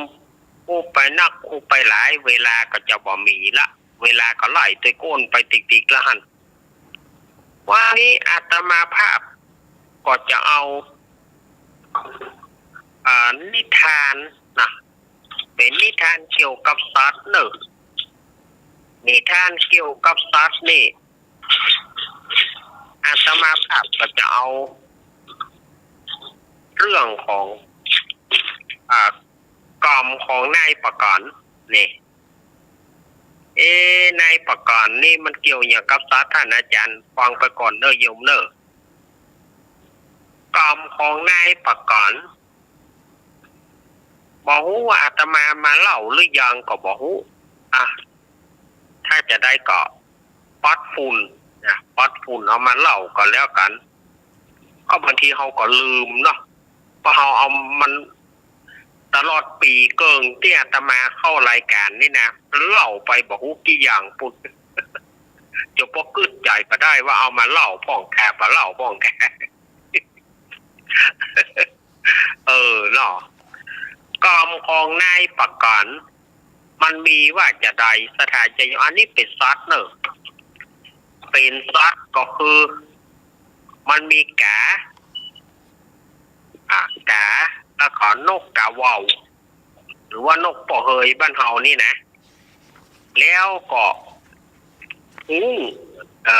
มี3ซัด3เกลอกานกกาว่าวแล้วก็เดิมทีนะซัดทั้ง3เนี่ยเป็นเปื้อนฮักเปื้อนใครกันมีเรื่องอะไรอย่างเดือดร้อนช่วยกันโดยเฉพาะกากับนกกาว่าวเป็นผู้ช่วยเหลือโดยตลอดแต่ว่าเนี่ยบ่ค่อยจะช่วยเปิ้นนี่นะนี่บ่ค่อยจะช่วยเปิ้นส่วนมากจะเป็นผู้เอาเปรียบเปิ้นสันดานนี่มันก็ไปแหมอย่างเนาะมีอยู่ครั้งหนึ่งนี่ก็ออกไปเกี่ยวต่ำกลางโต่งกลางนาพ่องต่ำบ้านต่ำจองพ่องกันเนาะพอดีว่าเนี่ยตามันสูงเพราะว่ามันปีนสูงแล้วตามันหันสามารถจะหันได้ว่าอันอย่างมีที่ไหนอันนี้มันก็คาบเกี่ยวกันที่เปิ้นแปลงตาเหลียวเวลาปีใหม่กับเวลาอย่างกาเปิ้นเอากันสิ่งหายสิ่งขาดเปิ้นถึงแปลงตาเหลียวก็คือตาเนี่ยนะตาเหยี่ยวนั่นนะเหยี่ยวคนเมืองฮ้อว่าเหลียวที่เปิ้นสารตาเหลียวก็คือเป็นสารเป็นหูตานกตาเหยี่ยวเพราะว่ามันสามารถจะหันได้ไกลวันหนึ่งนี่ก็ปีนออกไปต่ำบ้านต่ำจองพ่องกลางโต่งพ่องอย่างไงวันนั้นนี่ก็ได้ไปหันใส่ลูกเจี๊ยบไปหันใส่ไก่น้อยเนาะว่าลูกเจี๊ยบเนี่ยละไปหันใส่ไก่น้อยเปิดเอาไก่น้อยนี่ก็มีหลายตัวหรอกหลายตัวแม่มันเคียอย่างเนาะสัญชาติของไก่น้อยนี่นะพอดีนี่มันหันก็ว่าอาหารลูกไก่น้อยปลาเลอะปลาเตออย่างกำเดียวกันเนอเขาจะเอากำละเนี่ยว่าแล้วนี่ก็โฉบลงหมายจะเอาไก่น้อยปรากฏว่าโจกบ่เข้าข้างสถานญาติโยมโจกบ่ยอมเข้าข้างเพราะว่าแม่ไก่ตัวนี้ถ้าจะสวกพ่องบอกกองว่าเพิ่นมาเอาลูกมันก็เผลอสถานญาติโยมว่าเผลอเนาะมันดีดขึ้นแหละดีดบ้านเฮาเขาว่ามันเผลอพ่องบางทีเขาว่ามันตอดพ่องบางทีเขาว่ามันเผลอแต่ส่วนมากที่จะก็มันเผลอยากป่มนะแม่ไก่เนี่ยเวลามาหันเนี่ยมันจะเผลอก็หลอกท้องตัวยากป่ม หูก็โดนตีโดนเพอกับปั่นไปปั่นมาปรากฏว่าเจ้าของไก่ไปได้ยินเข้าใส่เจ้าของไก่ได้ยินไก่เพอก็เลยออกมาพอก็หานว่าหูเนี่ยโดนไก่เนี่ยโดนแม่ไก่ดีดแม่ไก่เพอหัวเจ้าของไก่ก็โหมีไอ้ไปว่าไก่น้อยหายไปหลายตัวก็เพราะว่าไอ้ตัวนี้โลเนี่ยไอ้หัวขโมยตัวจริงก็เลยยิงตาได้จะยอมยิงด้วยลูกโป่งลูกกระสุนหนังสติ๊กนี่นะยิงไปปรากฏว่าลูกกระสุนหรือว่าลูกโป่งเนี่ยไปถูกที่ไหนก็บอกไปถูกตาได้ญาติโยมไปถูกหูไปเข้าหูก้นมันดีดักเนี่ย ไปเข้าตัดหูก้นมันดีดักตาได้ญาติโยมหูทวารนักมันนั่นนะโอ้หูก็เจ็บดิ้นจ่งดิ้นจ่างโดนไก่เพอเนี่ยบะเตื้อต้องมาโดนลูกโป่งเข้าไหนก็บ่เข้าหูก้นบินหนีแหละบินหนีก็ห้องอกห้องโอยนะไปก็ได้ช่วยน้อยเนาะข้าโดนยิงบ้านนั้นหมู่นั้นเนนเคยอู้ครับปานดานกหมู่นั้นก็บอกว่าพ่อเขาหูแล้วว่าหูตัวเนี้ยสันดานมันบดีเอาก็เลยปัดช่วยมันอีกอย่างเขากลัวอิทธิพลของมันตัว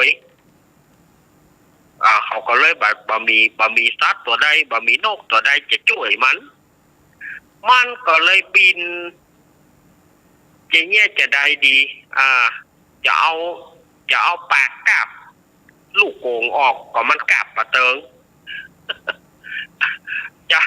จะเอาปากมันหนีบเอาลูกโป่งออกจากหูก้นมันก็ออกมาได้ห้องอกห้องโอยอยู่ฮะนะไปก็ได้ช่วยเฮาน้อยอีกแต่วันนั้นเกิดกึดเติงหาหูขึ้นมานะเกิดกึดเติงหาหูขึ้นมาว่าเปื่อนหูของเขาเป็นจะได้ฮะวันนี้อยากจะไปเอี่ยวก็เลยไปเอี่ยวหรอกนะไปเอี่ยวก็ไปหันใส่สภาพหูเนี่ยนอนคางอยู่ฮะนะก็เลยถามว่าสหายไอ้เปื่อนเป็นยังนี่โอ้ข้าโดนยิงนะโดนยิงที่ไหนโอ้ยหูโคนข้าเนี่ยทายก็ทายมาได้สุมาญาติโยมเนอะข้าทายก็ทายมาได้นี่ลูกโป่งเข้าหูโคนข้านี่พอช่วยเอาออกคือกำล้อนี่ล่ะก็เอาเข้าที่ไหนบ่เข้าแต่เปื่อนเลยก็พยายามจะเอาจะงอยปากเขากีบก็เปิดกีบของมันก่อนเนาะลาก็เปิดจะกีบออกอะไรโอ้ยมันเจ็บนะนี่หรอโอ้โอ๊ตเอากันเนาะก็มันเจ็บแน่อันก็เอาอีปะชุบโก้นขึ้นเอาโก้นขึ้นตากแดดเพราะว่าลูกโป่งมันเป็นดินแต่เดียวมันจะหลุดคนเดียวมานี่หรออุ้งนี่ก็ชูบ้านท้ายขึ้นชูโก้นขึ้นเอาตากแดดก็ลูกกระสุนก็บาแตกลูกโป่งก็บาแตกบ่ไหวราคาโยกโก้นครับโยปวดเหี่ยวครับปวดปวดเตียงสูงเฮ้ยก็เลยบอกว่าอย่างใดเนี่ยผ่านจะช่วยได้เนี่ยก็มีกันนกกระว่าวด้านนะกะนกกระว่าวเนี่ยน่าจะช่วยได้ก็เลยบินไปหาปลากันบินไปหานกกระว่าวไปขอความช่วยเหลือจากนกกระว่าว เดี๋ยวสุมาเตอะข้าครับสุมาเตอะข้าน้อยผิดเองไปปีนเปิ่นลูกไปปีนเปิ่นสุมาเตอะไม่แม่นละค่ะไม่ละก็งงกาก็เลยปาไปหานกกะว่าวปาไปหาเดี๋ยวกะว่าวกะว่าวไปเหี่ยวหาหูถูกไหมมันซับซ้อนเลยเนอะกะว่าวไปเหี่ยวหาหูแล้วก็บอกวิธีต่างๆแต่ว่าหูก็ชูก้นขึ้นพอชูก้นขึ้นก็บ่มีผลหยังลูกโป่งก็บ่แตกนี่ถูกละก็เลยกึกใจไปหากากะว่าวกับหูกับปลากันไปหากาเพื่อไปขอความช่วยเหลือกาเนี่ยก็บอกว่าหูสัญชาติหูสันดานของหูแล้วว่ามันเป็นหูพานมันเป็นหูตีวอกนักก็เลยถามว่าช่วยก็ช่วยแต่ถ้าว่าข้าช่วยได้เนี่ยเจ้าจะเหื่ออย่างข้านี่เนาะหูก็บอกว่าคอเป็นเปื้อนคอเป็นลูกน้องป้องไปคอยฮับใจกาบอกอันที่มันเป็นน้ำหนักที่หาบ่ได้กำอู้ที่เบามากกำอู้ที่เบามาก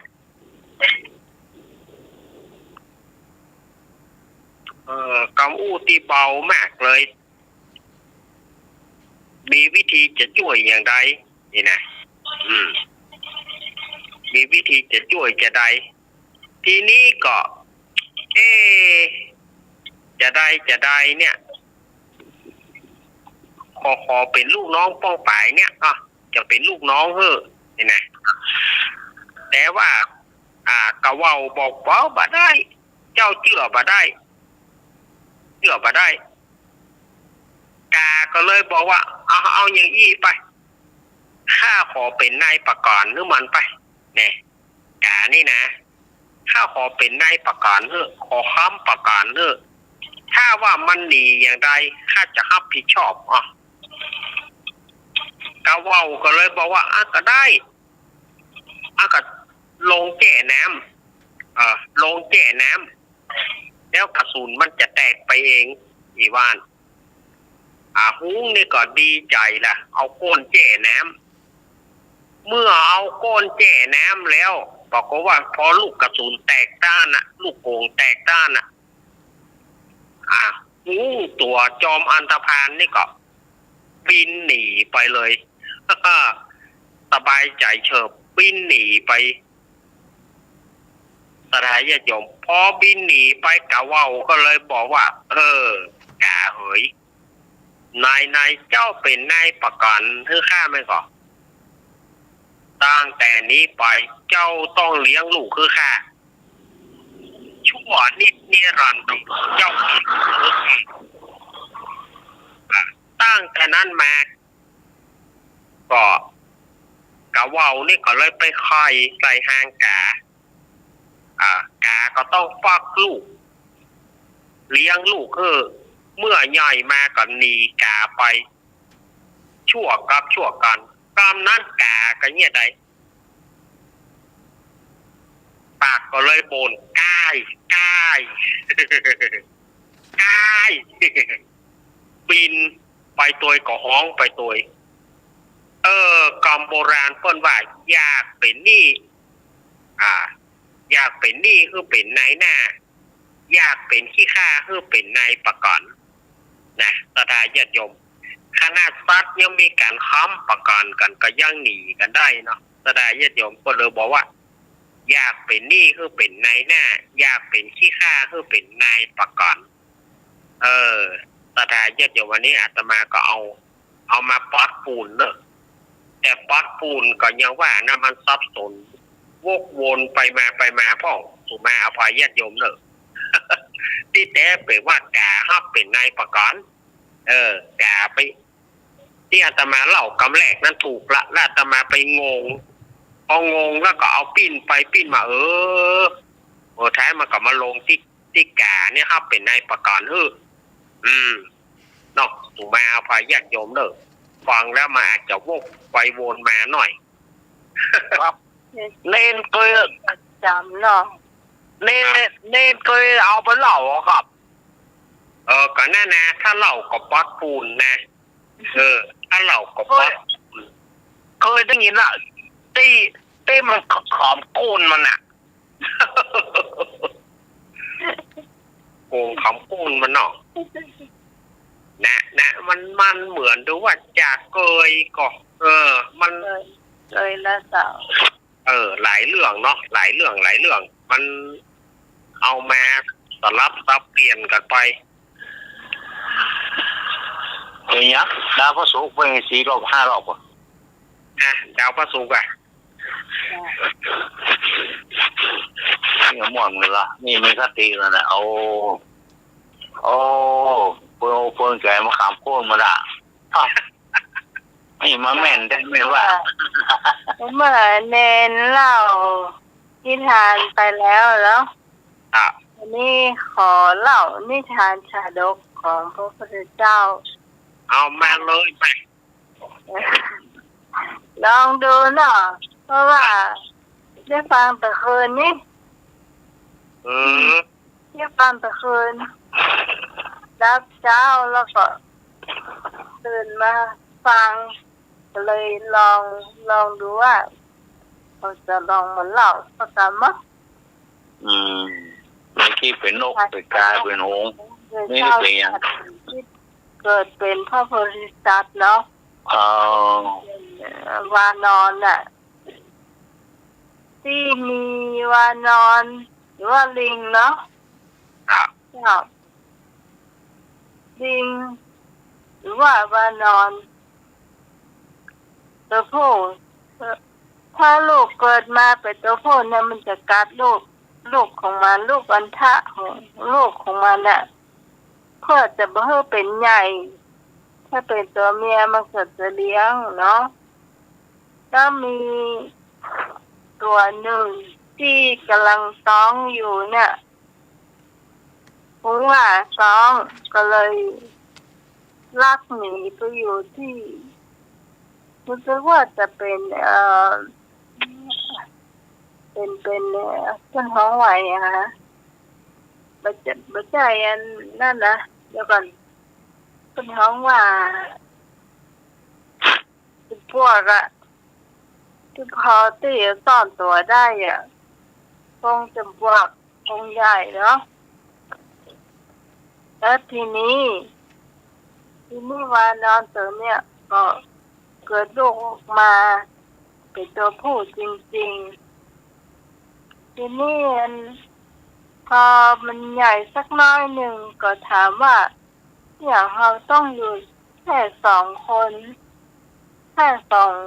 ม่ลูกแล้วคนอื่นๆที่ไหนเป็นมดแม่แกบอกว่าเอาไว้เจ้าใหญ่ก่อนแล้วแม่จะเล่าให้ฟังไอ้ตอนนี้ยังมาเล่าเสื้อเพราะน้อยอยู่พอลูกใหญ่มาเห็นน้อยหนึ่งใหญ่มาพอจะเปิดตัวเราได้แล้วเนาะก็เลย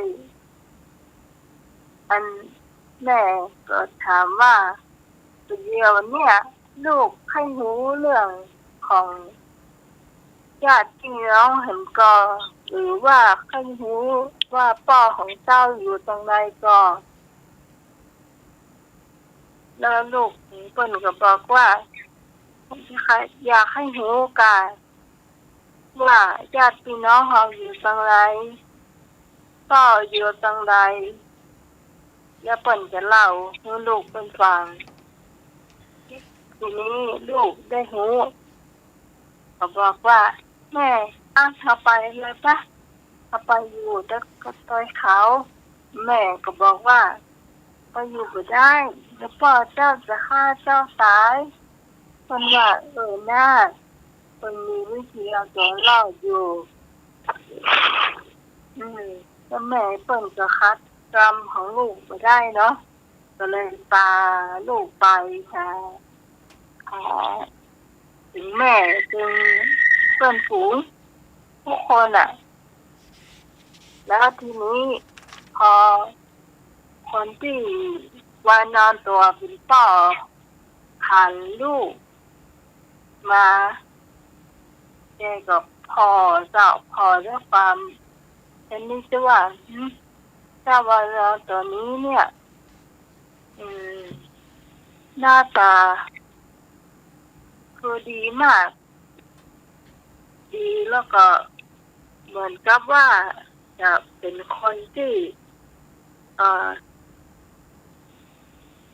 เหมือนกับว่าเป็นว่านอนที่จะมา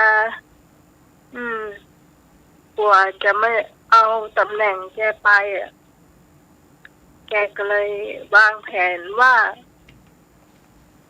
มาตะลูกเดี๋ยวนี้ลูกไปอยู่ไหนมากับแม่เจ้าพ่อก็เติมให้ลูกขนาดเลยขอกอดลูกสักน้อยได้ก็ลูกก็ด้วยความเต็มใจก็ลูกกอดเจ้าพอได้กอดลูกพ่อมันก็ฮับเจ้าฮับลูกมันนะฮับพอลูกพ่อมันฮับลูกก็รู้ทันทีว่าแม่ก็เตือนเอาไว้เนาะพอพ่อมันฮับลูกมันก็ฮับเจ้าฮับด้วยความแฮงเหมือนกันต่างคนต่างฮับแต่เจ้าแล้วทีนี้พ่อมันสู้แฮงลูกมันไม่ได้เนาะเพราะลูกมันหนุ่มกว่าเลยปล่อยมือปล่อยแขนปล่อยอย่างแล้วทีนี้ก็วางแผนใหม่ว่าโอ้ลูกเดี๋ยวนี้พ่อหูเลยว่าลูกเนี่ยเป็นลูกที่เก่งมากเอาอีกก็แล้วกันพ่อจะมอบยาวานอนให้ลูกเนาะแต่ว่ามีข้อแม้อยู่อย่างหนึ่งลูกต้องไปเอาดอกบัวที่สระอันนั้นต้นห้องสระอย่างสักอย่างเนื้อจำไม่ได้จ้ะแต่มันมียักษ์อยู่นะไปเอาดอกบัวมา9 ดอกถ้าได้ดอกบัวนั้นแล้วเนี่ยป่อจะให้เป็นเจ้าพญาแทนป่อเลยวานอนตัวนั้นเจ้าซึ่งเป็นพระโพธิสัตว์เนี่ยเป็นไปแต่เลยคนเดียววนรอบ3 รอบเจ้าเป็นสระน้ำมันนะ3 รอบมันบหันห้อยสินมาตั้งห้อยสินเนาะปลาต่างๆบ่มีเลยแล้วเพิ่นก็เลยรู้ว่าป่อเฮานี่ใจหายขนาดเลยใจหายใจดำแล้วเฮามาตายแต่เลยทีนี้ยักษ์ซึ่งเป็นยักษ์ที่อยู่ในสระอยู่แล้วเนาะเพิ่นหันอยู่แล้วเจ้าหันว่าวานอนตัวเนี้ยจะมาเอาดอกบัวเมื่อลงน้ำเมื่อใดก็จะเป็นอาหารของยักษ์ทันทีเลยวานอนตัวนี้เจ้าก็เลยใช้ความฉลาดของตัวเก่าและไหวพริบเนาะและความเร็วของตัวเก่าเจ้าคือกระโดดไปแล้วก็เด็ดดอกบัวเจ้ากระโดดไปกระโดดมาเนี่ยก็เด็ดดอกบัวไปต่อยได้มาหมดกัน9 ดอกเจ้าตามที่พ่อเพิ่นเขาได้ต้องการเนาะแล้วทีนี้ยักษ์ที่มันอยู่สระเฝ้าดอกบัวอยู่ขนาดเพิ่นก็เลยโผล่ออกมาว่าเจ้าวานอนตัวนี้เป็นผู้มีบุญมาก มีบุญแต่แต่เลย ท่านมาจากไหนเด็กก็เล่าให้ฟังว่าพ่อของข้าอยากให้ข้าแบบมาเอาดอกบัวเนี่ยข้าก็เลยต้องมาเอาแบบเป็นยังท่านมาต้องแบกไปกำเดียวเขาจะเป็นคนแบกไปเองก็คือยากเนี่ยยากนี่แบกดอกบัวไปเหื่อสักว่านอนตัวนั้นเนี่ยก็เลยนำหน้ายากไปพอไปถึงจะไปถึงที่ป่อเป็นอยู่แล้วก็ทุกๆคนอยู่ที่หันคนที่เป็นป่อเปิ้นนะเจ้าก็หันว่าไปเฮาใครที่มันไปตายเอาอย่างยากกลับตัวมันมาลูกคนนี้มันก็เก่งแต่เนอะเก่งแต่จริงว่าเนี่ยเขาก็เลยต้องมอบพญาเจ้าเป็นพญาวานอนหรือว่าพญาลิงเนี่ยเจ้าเป็นชาตินั้นน่ะคือลูกของเปิ้นเนี่ยเจ้า3-4คำที่เปิ้นลั่นว่าจะเอาไว้เนาะ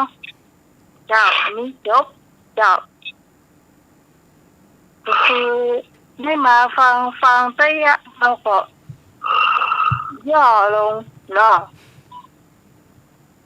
เจ้ามันก็คล้ายๆกับ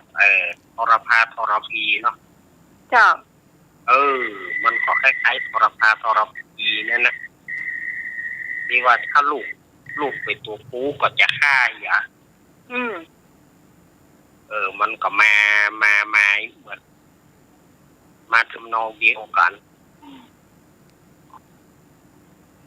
ทรพีนี่รู้สึกว่าจะเป็นไอ้คน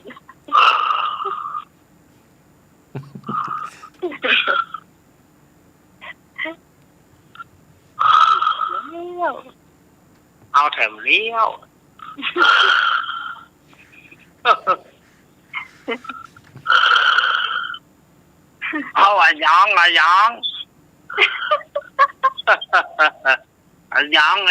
นั่งนี่ก็งกนะเพราะว่าไฟออกเดี่ยวออกจากไฟบูไอ้นี่ไอ้หน่อยอ่ะท่านสมัครไอ้หน่อยอยู่ไหนไอ้หน่อยเขาเฝ้าไปอินง่าไอ้หน่อยเนี่ยหน่อย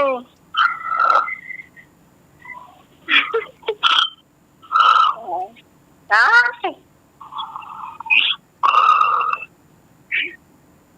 ายแล้วนั่นเรื่องกอบนอนนุย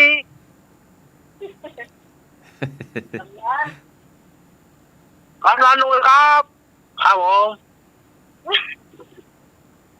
โตละกาอย่างอยู่ฟังนิทานนะกะเมื่อคนเนี่ยขอสั่นแหละ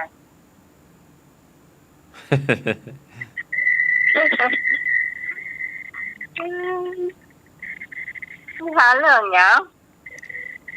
ลิงวานอนอ่ะลิงห้องกะ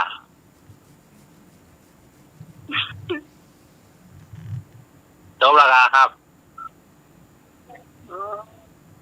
ยกตั้งเดี๋ยวว่าเนี่ยโอ้ทีนี้เจอเจเนอะ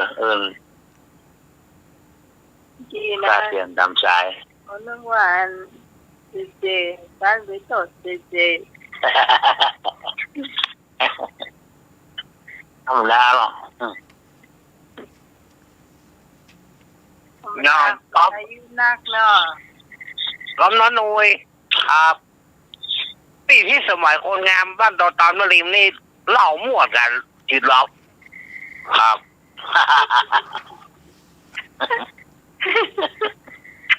นี่ตีโลกที่แสนลูกโป่งหามโค่นนกแล้วน่ะมันยิงแม่นเลยนะว่า ยิงเข้าโคนพอดีอ่ะ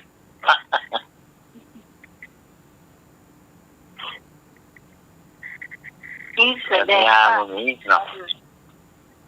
ไปเอาอันว่านอนไปเอาดอกบัวที่ไหนสาไหน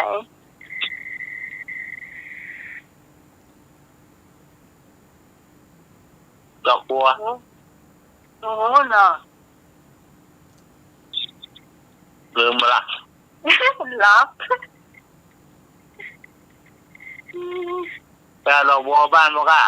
บ้านไงจืดมั้งอ่ะ แสดงว่าล็อกแน่ว่ามีเต่า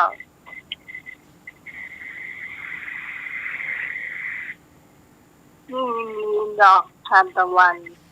เออ ดอกบัวนี้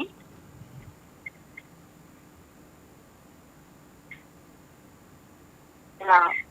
ต่อไปเป็นเราเชี่ยกล่องเลยค่ะ มันแฝงขนมเอานี่ โอ้5-36แล้วอ่ะ เอา โอ้เดี๋ยวโวยจะว่าเมื่อบุญจะทำอาหารก็มาก็ได้เนอะ พอนมาแล้ววันนี้เนาะ ให้แซ่บเหอะพี่พร เคยไปวัดกัน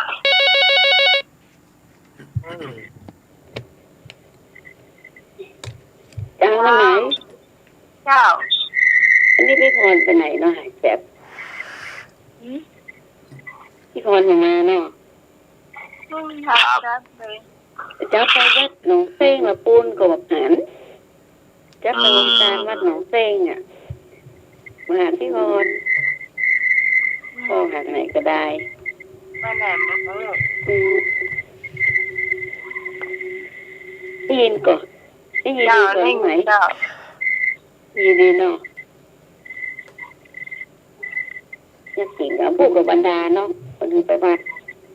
ของภาษาเจ้า บิณฑบาตตักบาตรเทโววันที่11วันที่10ก็วันพระวันศีลพรุ่งนี้ก็วันโกนวันอาทิตย์เนาะ พรุ่งนี้วันโกน วันจันทร์ก็วันพระ เจ้า วันปวารณาออกพรรษาเนาะ ตาบ้าน11ก็พระเนาะเจ้าแม่จะแปลงอย่างต้มยำขาหมูต้มยำแบบเมืองนะขาหมูเป็นแกะคือเนาะสักขาหนึ่งแล้วก็แกะเสร็จแล้วก็เอามากบนั่นปริมาณเนาะขามันนะขาหลังมันนะเจ้ามันเป็นแกะมันก็ดูพอเจ้ามาล้างขูดคนเนี่ยดูผ้าออกก็ได้หนังมันนั่นนะถ้ามันเป็นดำแล้วก็แก้น้ำมาคูมันจะเหลืองน้ำเนาะแล้วก็เอามากบกินนะก้มอย่างนั้นเขาเขียนทางเลนะแล้วก็ตั้งหม้อใส่ตะไคร้ทุบตะไคร้กบก้มไว้มาขูดนะต้มเนี่ยต้มมันจะน้ำเดือดนะน้ำเดือดก่อนอันนี้ต้องต้มน้ำลวกน้ำก่อนลวกกินหมดก่อนต้มน้ำบดายก่อนมันเดือดแล้วก็กินหมูมันลวกเอาน้ำออกกว้างซ้ำเอาน้ำกาวมันออกน้ำเดือดน้ำเนี่ยมันออกเนาะมันขุ่นเนาะใส่กระชอนไว้ละงานเจ้าแล้วก็ตั้งหม้อใส่ตะไคร้ใบบักฟูดข้าวต้มมันนะตั้งมันเดือดแล้วก็เอาหมูที่เราลวกไว้ตะกี้เนี่ยเอาลงต้มอย่างใช้เวลาเนี่ยเนาะก่อนมันจะเปื่อยเนาะแล้วก็แกะเอาผักที่เราจะเอาใส่ตรงหน้าเนาะ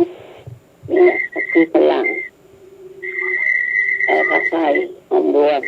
จะให้ยำพริกไก่นะนั่นที่ยำพริก ใส่เนี่ยนะ จ้า เจ้าที่ยำพริกไก่เนี่ยอย่างอันน่ะอย่างเดียวกับยำพริกไก่เนี่ยพริกเดียวกันแต่พริกขั่วไก่ยาข่าอย่างกะปิหน่อยตำตัวต้มหน่อยเจ้ามีปีนตัวหน่อยก็ได้ตามอยู่เจ้าต้มอย่างหมูน่ะอาจจะเปื่อยแล้วก็น้ำพริกมันก็คั่วละใส่เลยเปื่อยแล้วก็เอาน้ำพริกใส่พริกใส่แล้วก็กินไปใส่ผงชูรสจ้าใส่รสดีจ้าผักก็ใส่มีใส่ตอนหลังก็ได้ตามที่เราตักแล้วเคยนะผักหนักใส่ต้นหอมตะกี้ฝรั่งเอาไข่บวนเอาอุ่ยหน้ามาตะปนเจ้านี่แล้วล่ะต้มขาหมูเจ้าเส้นไก่เส้นอย่างปนที่เจ้าบางปนคนจะไปสั่งไม่ได้เนาะบางปนหมูก็ตาหน้าไปว่าเจ้าแล้วขนมไม่ได้เป็นจะห่อขนมจ๊อกนี่นะขนมจ๊อกต้มขาหมูเป็นห่อนึ่งสักอย่างข้าว2 อย่างห่อนึ่งนาหมูเป็นรสจะใส่ไข่ละลายเจน2 อย่างขนม1 อย่างฮะพี่หนุ่ยอะไร ครับ หนุ่ยอะไรพ่อที่แม่ผมข้อกะเกี่ยวไข่หมูนึกว่าเจว่ะถึงว่าไอ้หนุ่ยกะจะไอ้หัวจ้าแล้วล่ะน้อยจ้าต้มยำขาหมูจ้ายำอย่างที่ไก่นี่เนอะครับแต่ได้มันแบบที่บีบมะนาวซุปพริกแก่นั่นก็ได้ตลาดแบบส้มๆนั่นนะจ้าอีกคนนั่งเจ้าสวัสดีจ้าน้องไม้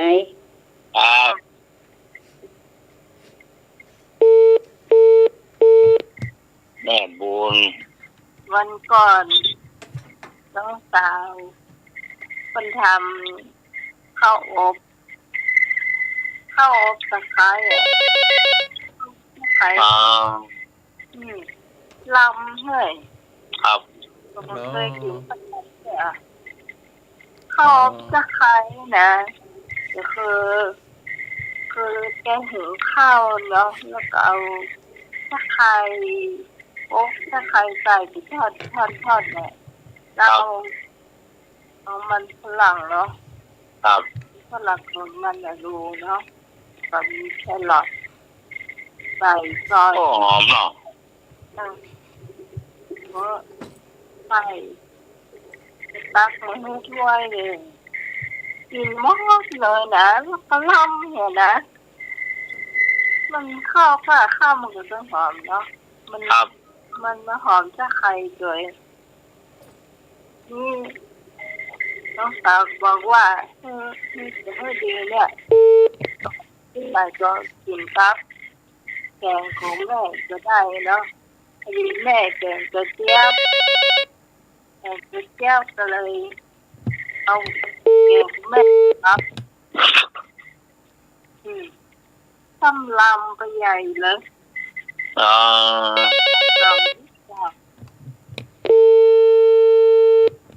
สมมติอัน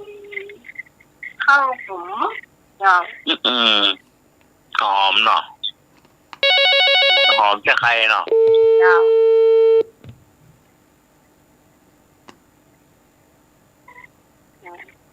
สมมติเชื่อก่อนฮัลโหลครับเราแต่ก่อนขอลิบพะโล้ครับกันต้มขาหมูเขาเรียกพะโล้โอ้เหมาะกันขนาดโอ้เหมาะขนาดเลยการต้มพะโล้ครับครับ เจ้าเนาะอ้าวรถรถรถมีไหนอ้าวรถไปเติมน้ำมันนึกว่ารถหายนึกว่ารถตู้หายรถไปดื่มน้ำเนาะไปดื่มน้ำไปเติมน้ำมันรถไถรถตู้นะรถตู้ที่จะไปวัดอุโมงค์นะ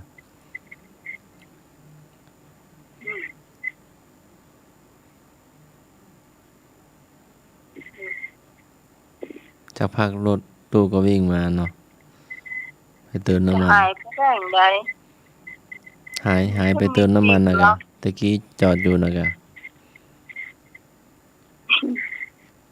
จะมีปีกเหรอมีล้อเหรอนี่ ก็มีล้อถ้ามันมีคนขับไม่เงียบไป ใช้รีโมทเหรอ อ๋อไม่ใช่เหมือนเมืองนอกจ้ะวันนี้ก็ไปคณะสงฆ์อำเภอเมืองเป็นเจ้าภาพเนาะก็พระเถรานุเถระเจ้าคณะอำเภอรองเจ้าคณะอำเภอเจ้าคณะตำบลเจ้าอาวาสพระเถรานุเถระสามเณรคณะศรัทธาโอ้มากันเยอะนะแทบจะไม่มีที่นั่งเนาะเยอะล้นศาลาเลยเนาะครับหลวงพ่อพระครูสุขันธศีลเนาะอดีตเจ้าวาดวัดอุโมงค์ก็ได้สูญเสียพระมหาเถรานุเถระไปเนาะ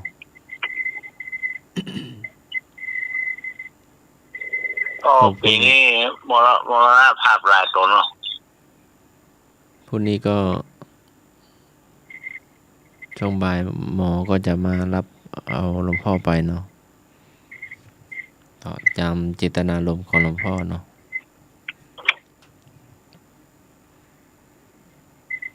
วันนี้ก็บำเพ็ญกุศลวันสุดท้ายเนาะครับ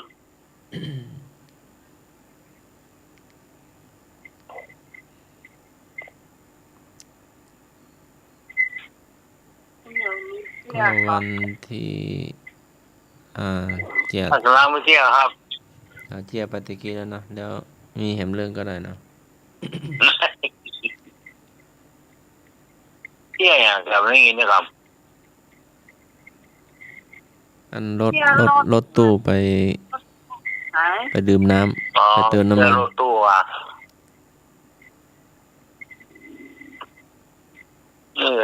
นี่เที่ยวรถไปซื้อรถใหม่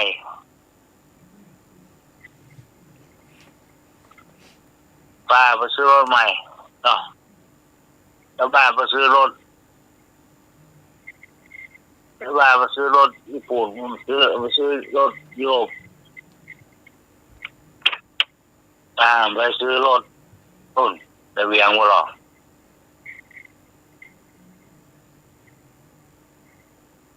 ซื้อรถไปซื้อรถไปห่อรถเปิงใจรถป้าก็ตื่นมาดูแยงไปแยงมา 3-4 คนนะว่าโชว์รูมรถโชว์แมนมาก่อนที่บายเนาะห่อรถอันนี้รุ่นVM หรอห่อรถ VM ใหม่เซ็ง 3-4 คนป้าไปเที่ยวแวดตะลุ่มโชว์แมนเมื่อวานเชิญนั่งดูได้นะครับเชิญนั่ง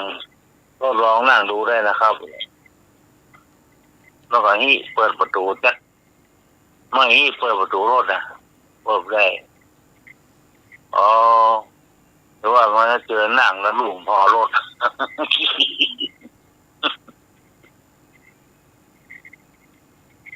เชิญนั่งดูพอรถเนี่ยจะเชิญนั่งในรถจริงเปิ่นเชิญนั่งหรือว่าทดลองได้ทดลองครับมันเข้าใจว่านั่งรอทั้งลุงเนี่ยนั่งฮอนนั่งปืนซีเมนต์น่ะนั่งพอรถอย่างเงี้ยหน้าหัวถอยแว่นพอรถโม่มากเนี่ยมันเลยนั่งรถสะดำอันนี้ นี่เกียรติใส่ก็มีเจ้บ้านนอนทานเนอะ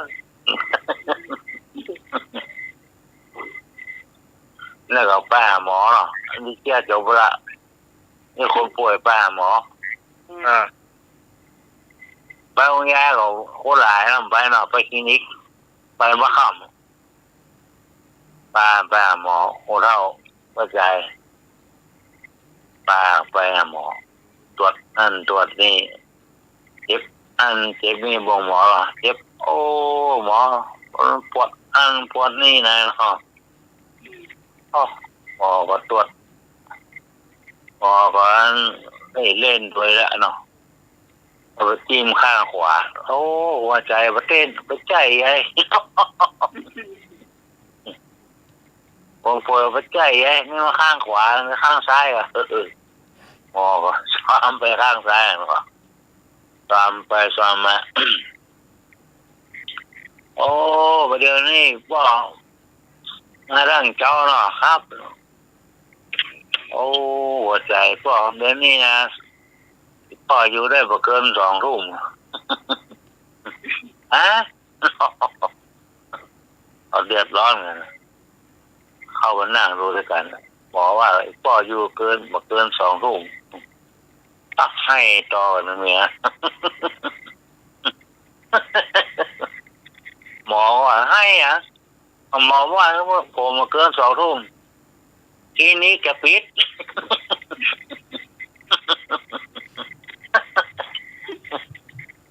พ่ออยู่ได้เกิน2 ทุ่มทีนี้จะปิดละให้หัวปิดบ้านยาเยอะบอกสักคำ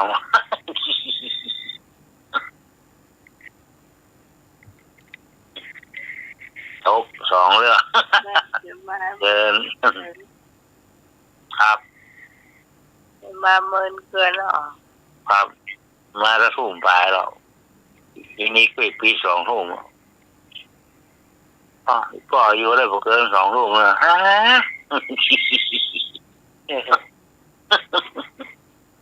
มาอย่างไหนมาเลยเวลาเหลือน้อยครับดีนับกันหน่อยโลกยังมีตีน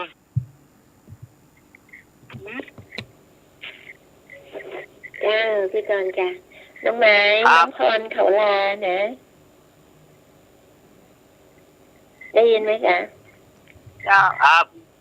น้องพรเขาลาไปปฏิบัติธรรมพี่ว่าจะบอกกับต้นรายการแล้วเมาใกล้หัวนั่นใกล้หัวนี้ปัญหาข้อหนึ่งไอ้หน่อยท้ายหน่อยนั่นเด้อครับสนามไอ้ที่เขาแข่งวอลเลย์บอลน่ะมันมีอยู่งานเดียวเนาะตารางวาอันที่ก่อนอยากถามไอ้หน่อยว่าแล้วสนามฟุตบอลแล้วมันมีกี่ให้เพราะว่าไม่กี่ให้เจ้า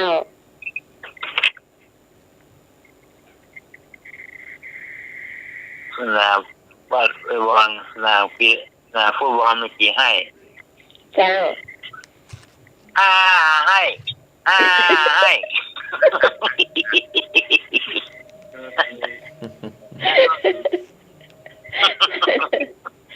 ถูกต้อง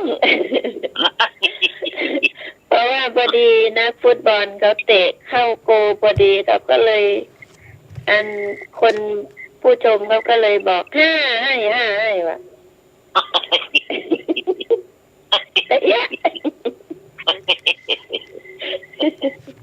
โอ้เอาคนแน่ว่ารู้เลยแค่ธรรมดารู้เลย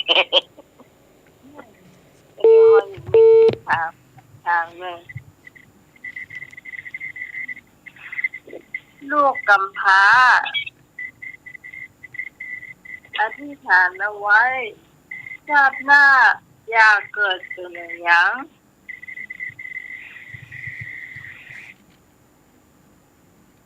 ลูกกำพร้าแต่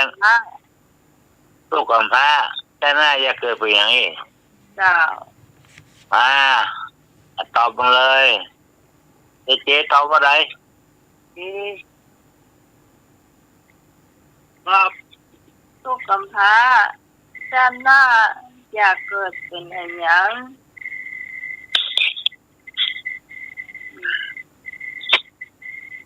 ของมีพ่อมีแม่ มันใกล้ ไม่ใช่ ลูกกำพร้าขอเกิดไม่คู่ มันใกล้ ลูกกำพร้าเกิดกันหน้ามี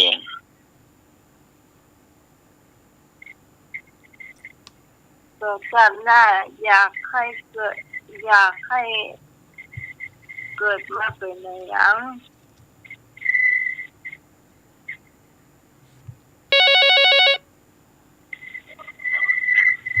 ใส่ฟามตัวมือทองอะใช่แน่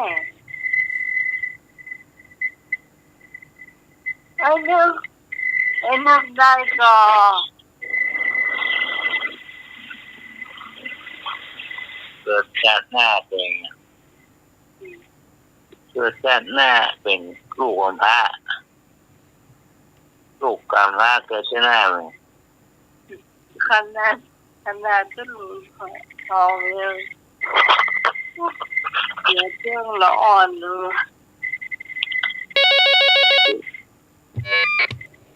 สวัสดีครับ เอ้า ผมเดานะครับชาตินี้กำพร้ากำมีดนอกชาติหน้ากำมุ้ยถูกกว่าครับเอาวันเนอะ ได้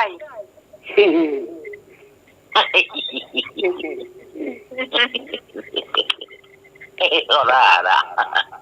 โอ้แต่นี่แค่ไหนอยู่สลามอ่ะ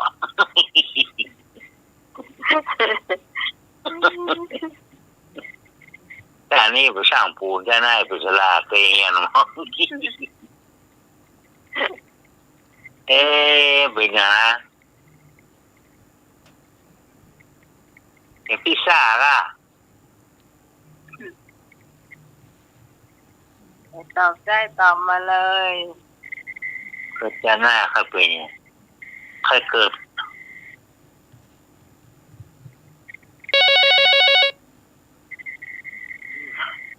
เจ้า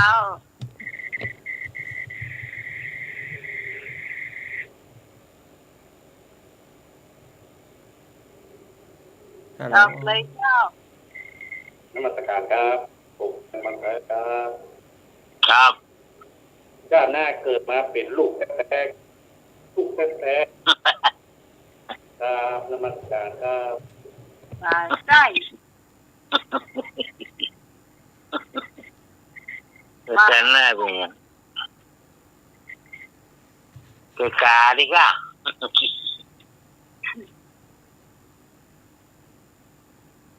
เกิดอะไรวะ ครับ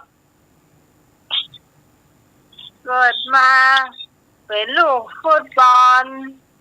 เพื่อจะให้มีคนเลี้ยง เอา โอ้ โอ้เจ้า โอ้โอ้ หัวดำหางแดงนอนตะแกงลังงัง น้ำหาเลย สวัสดีครับ ดำนิ้ว เจ้า ว่าได้นึก ขอถามข้างหน้านะครับ อะไรเอ่ยตั้งหน้าหมาตั้งหน้าตั้งหลังโซเสือหมานำหน้าโซเสือทางหลัง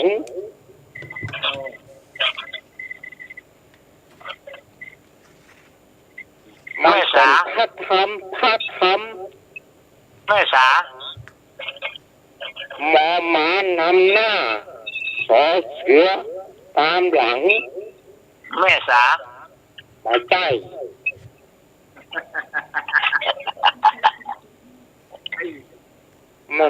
มันมี8 กรัม โอ้ ปวดพ่อ มายังวันเถ พัดธรรมอ่ะพัดธรรม มายังวันเถ มาใจ หน้าทรงหน้า มาใจครับมามานำหน้าสอเสือตามหลัง อรหังสัมมาสัมพุทธัสสะ พระเจ้าเย่เป็นคำพูดเรื่องนะคำพูด ไม่ยังมาเตวิสูงสูง มาใจ ใช่จ้า ถ้าทำที่เป็นเทศนะที่ของพัดธรรม แต้มสอง มาใจ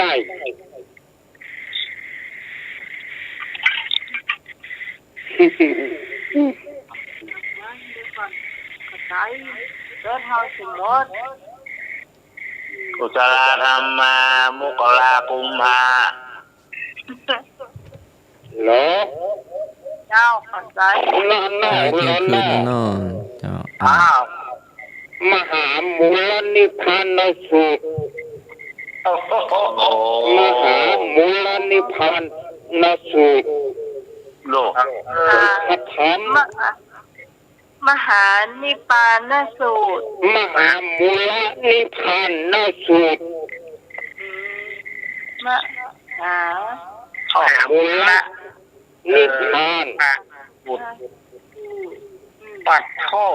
ปดท่อโอ้นอกคำเอกวันไหนอ่ะ 8 กมวัน เป็นความ พัดธรรม อ๋อ ลาเลยเนาะเพราะว่าเป็นเสียงคืนแล้วเนาะ ครับ อ๋อวันนี้คือเจโอ๊ตรับให้ ครับครับผมครับภาษาราชาสวัสดีครับเมตตาเวลาครับภาษาอาจารย์สมาครับ เจริญพร อันนี้ละครับผม ครับ สวัสดีใหม่ครับผมส ยา วัสดี ว เจครับสวัสดีกันนะทุกท่านครับผมรับดีฝันดีครับร้อยสาวครับผมสวัสดีครับ ยาวต่อไปเจ พร้อม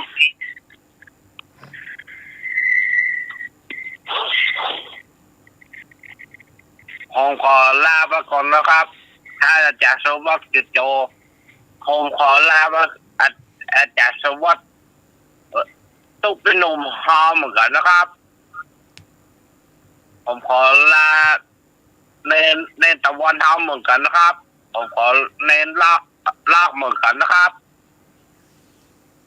ผมขอลาไปทุกคนเลยนะครับ สวัสดีครับ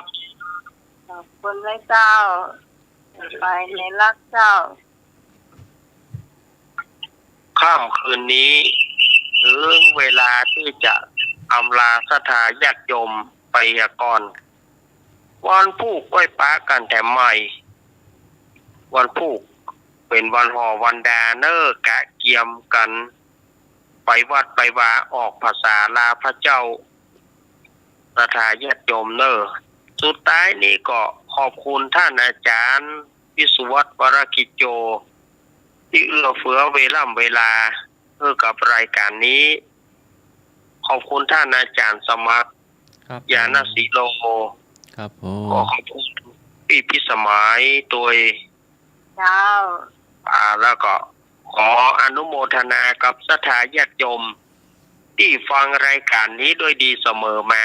พรุ่งนี้ปะกันใหม่ คืนนี้หลับดีฝันดีเนอราตรีสวัสดิ์กุคนอายุวันโนสุขังพระลังสาธุสาธุสาธุ ดูเจ้ารักเจ้า สัจจังเวอมตาวาจาคำสัตย์แลเป็นวาจาไม่ตาย ขอกราบนมัสการและขอเจริญพร